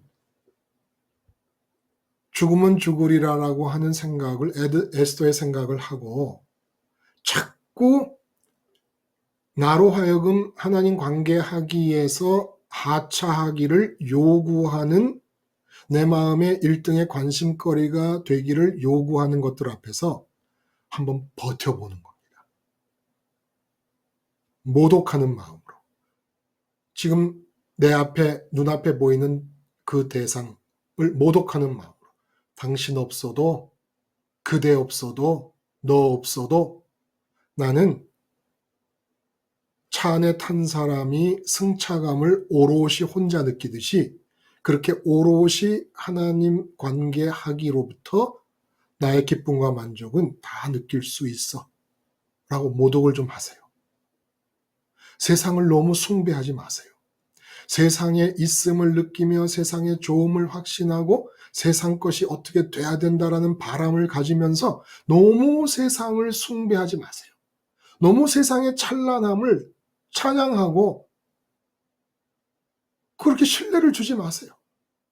좀 이제는 적극적으로 세상을 모독하면서 살자는 겁니다. 너 없어도 돼. 너 없어도 돼. 아내한테도 나 당신 없어도 기쁠 자신 있어. 좀 속으로라도 겉으로 표현하면은 아내가 너무 섭섭하고 마음에 상처가 되니까 몰래 나 혼자 차를 타고 갈 때 아내가 알 수가 없지 않습니까? 승차감을. 그런 것처럼 몰래 아내한테, 남편한테 살짝 얘기하는 겁니다. 미안하지만 나 당신 없어도 돼.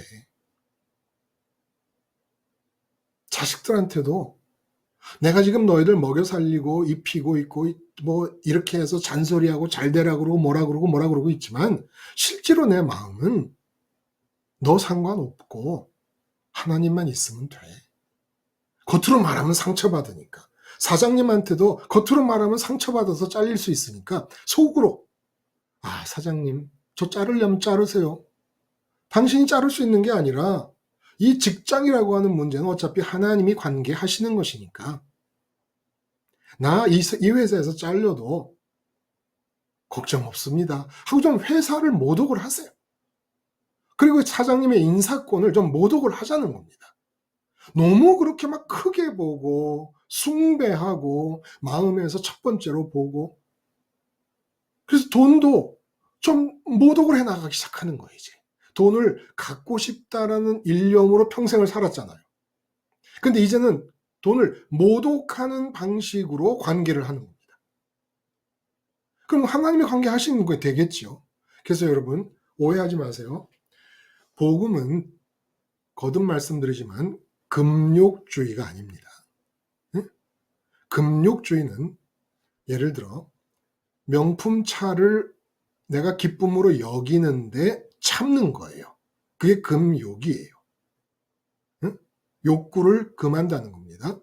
근데 하나님 복음을 받아들여 십자가에서 예수님과 죽었다는 자의식을 가지고 명품차가 휙 지나가서 하나님과 관계하느라고 찬란한 하나님, 영광스러운 하나님을 바라보고 기뻐하느라고 명품차가 휙 지나가는 이 사람에게는 그게 기쁨이 아니라서 마음에서 떨고내는 겁니다. 그게 금욕이 아니지요. 욕구를 하나님에게서 충족시켜 가고 있기 때문에 그러면 이런 사람에게 하나님이 당신의 뜻을 이 땅에서 펼쳐나가시고 내 몸 때문에 생긴 관계들을 하나님이 관계해 나가시는 과정 중에 페라리도 타라 하실 수도 있고 돈도 많이 주실 수도 있습니다. 말의 포인트는 돈을 안 벌어야 된다라든지 뭐 페라리는 무조건 금해야 된다라든지 하는 얘기가 아니라는 거예요. 있으나 없으나 내 기쁨 내 만족에는 상관이 없는 게 승차감이라는 겁니다. 어? 근데 내 마음이 그런 걸 원한다면 하차감 신앙으로 바뀐 거니까 문제가 된다는 거예요. 절대로 복음은 금욕주의를 말하는 게 아닙니다. 그래서 왕이 되고 솔로몬 같은 이는 역사상 그 누구도 아직도 흉내도 못 낼 정도로 부귀영화를 하나님이 안겨다 주셨습니다. 근데 부귀영화를 하나님이 안겨다 주실 때 반드시 있어야 될 일은 솔로몬의 고백이에요. 그 내게 허락된 부귀영화가 모든 것이 다 헛되다는 것, 해 아래에 있는 게 다 헛되다는 것을 한 번 말해갖고는 직성이 안 풀려서 그 헛됨이 얼마나 강렬하냐 하면 2번 말하고 3번 말하고 그것도 안 돼서 5번을 말해야 헛됨의 느낌의 그 강렬함을 겨우 표현할 수 있을 정도로 헛되다는 것을 느껴야 된다는 겁니다.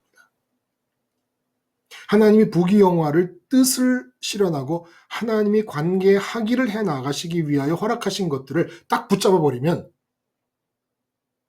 이건 하차감 신앙으로 바뀌는 거예요.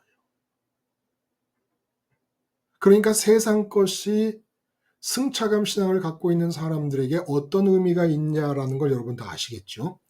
그러니까 솔로몬이 헛되다는 얘기를 5번을 할 때 솔로몬의 마음에 있었던 솔로몬이 가지고 있었던 그 부귀영화들이 귀가 있고 눈이 있었다면 얼마나 기분이 나쁘겠습니까?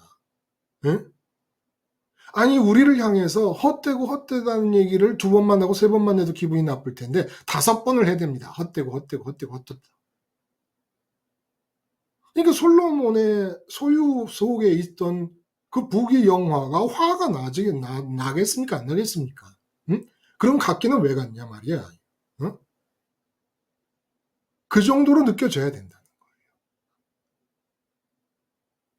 그 정도로 느껴지니까 흩어진 사람들이 당장 먹을 거, 마실 거, 입을 거, 잠잘 때 아무것도 없는데 그거 준비할 생각을 하지 않고 그리스도를 전하고 다녔어요. 오직 했으면 안디옥에서 아니 이 거지 같은 형편의 사람들이 어떻게 먹을 걸 구걸하러 다니질 않고 자기들이 오히려 우리에게 그리스도라는 뭐를 준다고 떠들고 돌아다니냐. 그래서 그리스도의 사람이라는 별명이 그리스도인이라는 별명이 붙은 거죠. 거지 형편에서 주겠대요. 하나님 올라탈 수 있는 길을 알려주겠다는 겁니다. 그 정도로 하나님을 보는 게 좋은 거예요. 그 정도로. 그리고 하나님은 그 정도로 좋은 당신의 거룩하심, 당신의 영화로우심을 어떻게든지 사람들이 보고 좋아하기를 기다리고 계시는 겁니다.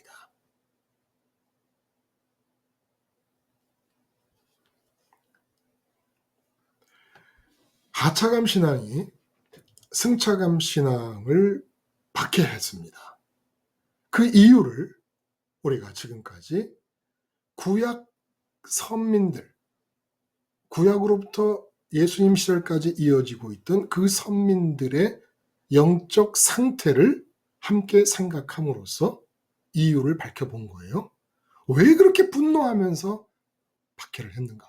듣고 보니까 타당한 거예요. 그렇게 박해할 만한 거예요.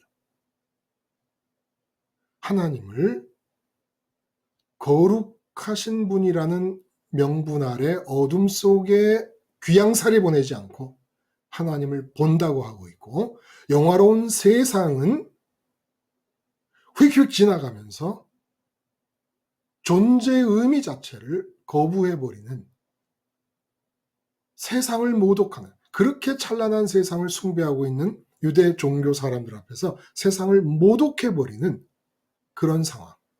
그리고 마지막으로 한 가지, 사울과 유대 종교가 한 것이 결정적으로 무슨 잘못일까요? 박해라는 얘기를 써서 말을 해보자면, 사울과 유대 종교가 진짜 무엇을 박해한 사람들입니까? 무엇을 박해했을까요?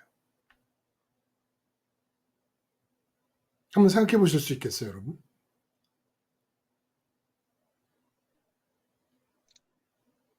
아, 네, 목사님. 예, 예. 예, 그 말씀을 하시면서 이제 목사님이라면 이렇게 진정한 박해는 이렇게 하지 않았을 것이다라는 말씀을 한 게 맞아요. 떠올랐어요. 예. 그러면서 정말 진정한 박해라면 차라리 그들을 왜 편안하게. 우리가 예, 편안하게 예, 놔두는 것이 오히려 점점 거기에 안주하면서 하나님을 찾게 되지 않으니까 그렇죠. 그것이 진정한 나중에는 그 교인도 교회도 없어질 것이다. 그게 진정한 박해다라는 말씀을 하신 게 떠오르거든요. 아, 잘 들으셨네. 예. 네. 그래서 제가 말씀드린 게 하차감 신앙인들의 한계, 자기들 수준에서 손해를 끼친다고 박해를 가하는 것이 승차감 신앙인들에게는 전혀 박해거리가 아닌 것을 그들은 손해나 피해로 생각을 해서 박해를 했으니까, 하차감 신앙인들은 세상 것을 뺏으면 될 줄 알았는데 세상 것은 아예 뺏기 전에 이미 승차감 신앙인들에게는 없었으니까. 그러니까 뭐 박해가 하나도 의미가 없었던 것이고, 제가 사울이라서 그렇게 만약에 편안하게 예루살렘에서 안정되게 잘 지낼 수 있게 박해를 하지 않고 오히려 격려하고 도와줬다 그러면 복음은 여전히 예루살렘을 떠나지 못하고 예루살렘 경계 안에 묶여 있었을 것입니다. 근데 여기서 우리가 박해라고 하는 얘기를 마지막으로 하고 싶은 것은, 진짜 사울과 유대 종교가 했던 박해는 누구를 향한 박해였을까요? 하나님을 향한 박해였다는 거예요. 사람이 하나님을 박해할 수 있습니다. 그래서 그 다메섹 도상에서 부활하신 예수님이 나타나셨을 때 사울에게 뭐라 그러냐면, 왜 네가 나를 박해하느냐 이렇게 얘기하십니다. 교회를 박해했는데. 이게 사울은 기절한 거죠. 응? 그 나라는 존재는, 나를 박해하냐 할 때 그 하나님인 나라는 존재는 사울에게는 그렇게 마주대하여 대화를 나눌 수 있는 관계의 대상이 아니었던 거지요.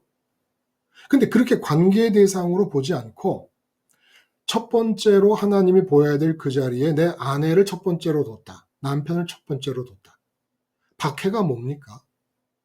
치명적으로 손해가 될 것을 빼앗는 게 박해 아닙니까? 선민들 모두의 마음에서 유대인들과 바리새인들이 하나님이 첫 번째로 영광의 광채 속에 계셔야 될 자리를 하나님으로부터 뺏어서 세상을 집어넣고 세상을 심었던 거예요.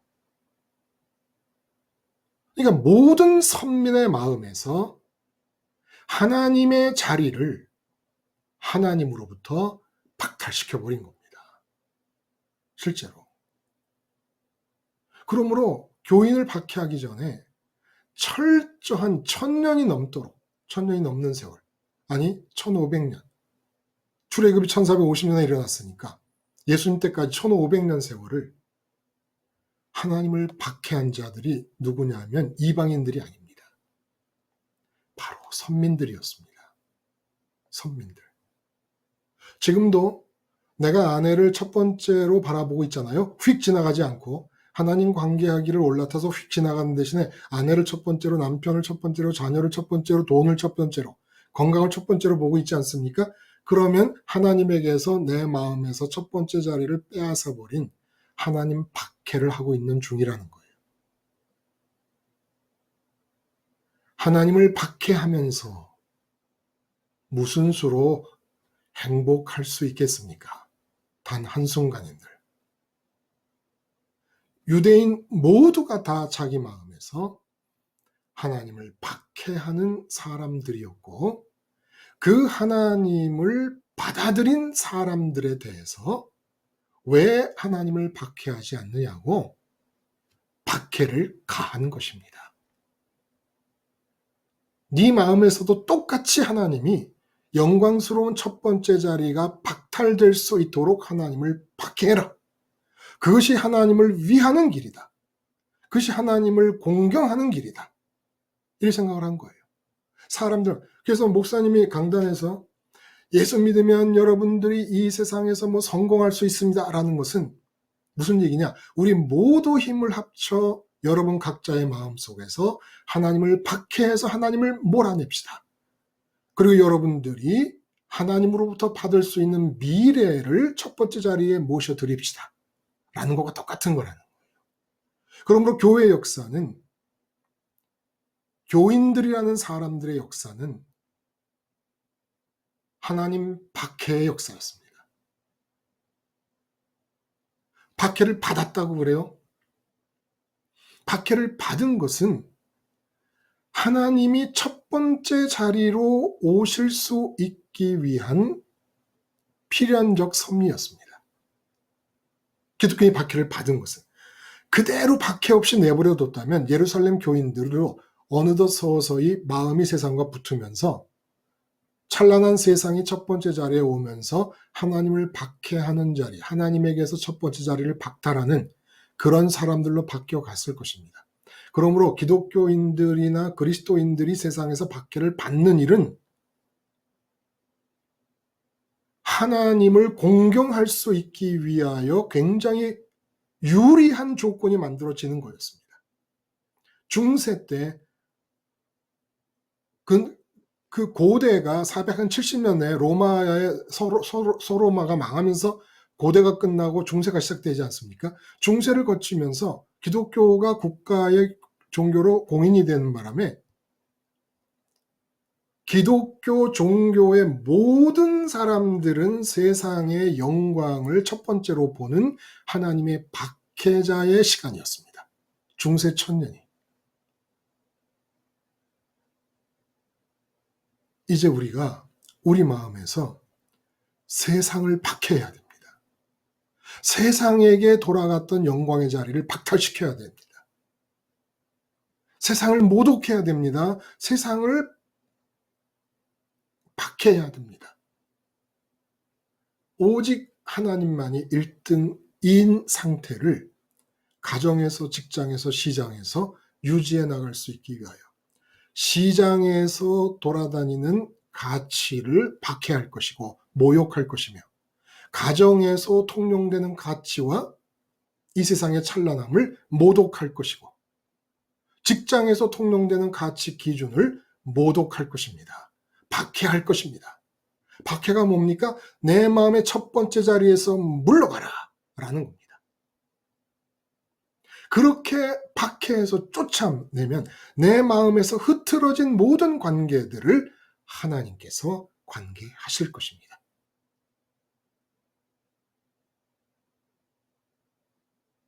세상 박해자들이 됩시다. 더 이상 하나님 박해자들의 삶을 중단하고 세상 모독하는 자들이 됩시다. 하나님만이 최고의 보물이고 가치인 것을 한시도 잊지 않는 반작용으로 세상은 없어도 된다. 휙휙휙 지나가도 자동차 타고 지나갈 때 도로변에 있는 걸 확확 지나가는 것처럼 그렇게 휙휙휙 지나가도 상관없는 것들이 될 수 있을 만큼 주님의 십자가 붙잡고 죽은 자의 자아의식을 유지함으로써 인자 예수님 앞에서 하나님의 있음에만 느낌이 충만해지는 승차감 신앙인들이 되기를 바랍니다. 화이팅! 제가 기도하고 마치겠습니다. 하나님 아버지, 구약의 역사 1500년의 세월이 하나님과 관계하기를 거꾸로 뒤집어서 했음을 가르쳐 주셨사오니, 그리고 그 잘못이 중세로부터 지금까지 고쳐지지 않고 있는 상황을 보여주셨사오니, 우리들이 세상 박해의 선봉장이 되게 하시고 내 마음에서 세상 모독의 선봉장이 됨으로써 우리 마음 안에서만은 하나님의 영화로운 광채가 꺼지지 않는 승차감 신앙인들의 선봉장으로 세상을 살게 하여 주시옵소서. 주님의 십자가를 기억함으로 한시도 하차하는 일이 없도록 하여 주시옵소서. 예수님의 이름으로 기도드리옵나이다. 아멘. 여러분, 장시간 고맙습니다. 말씀 함께 나눠주신 분들 감사합니다. 다음 시간에 뵙겠습니다.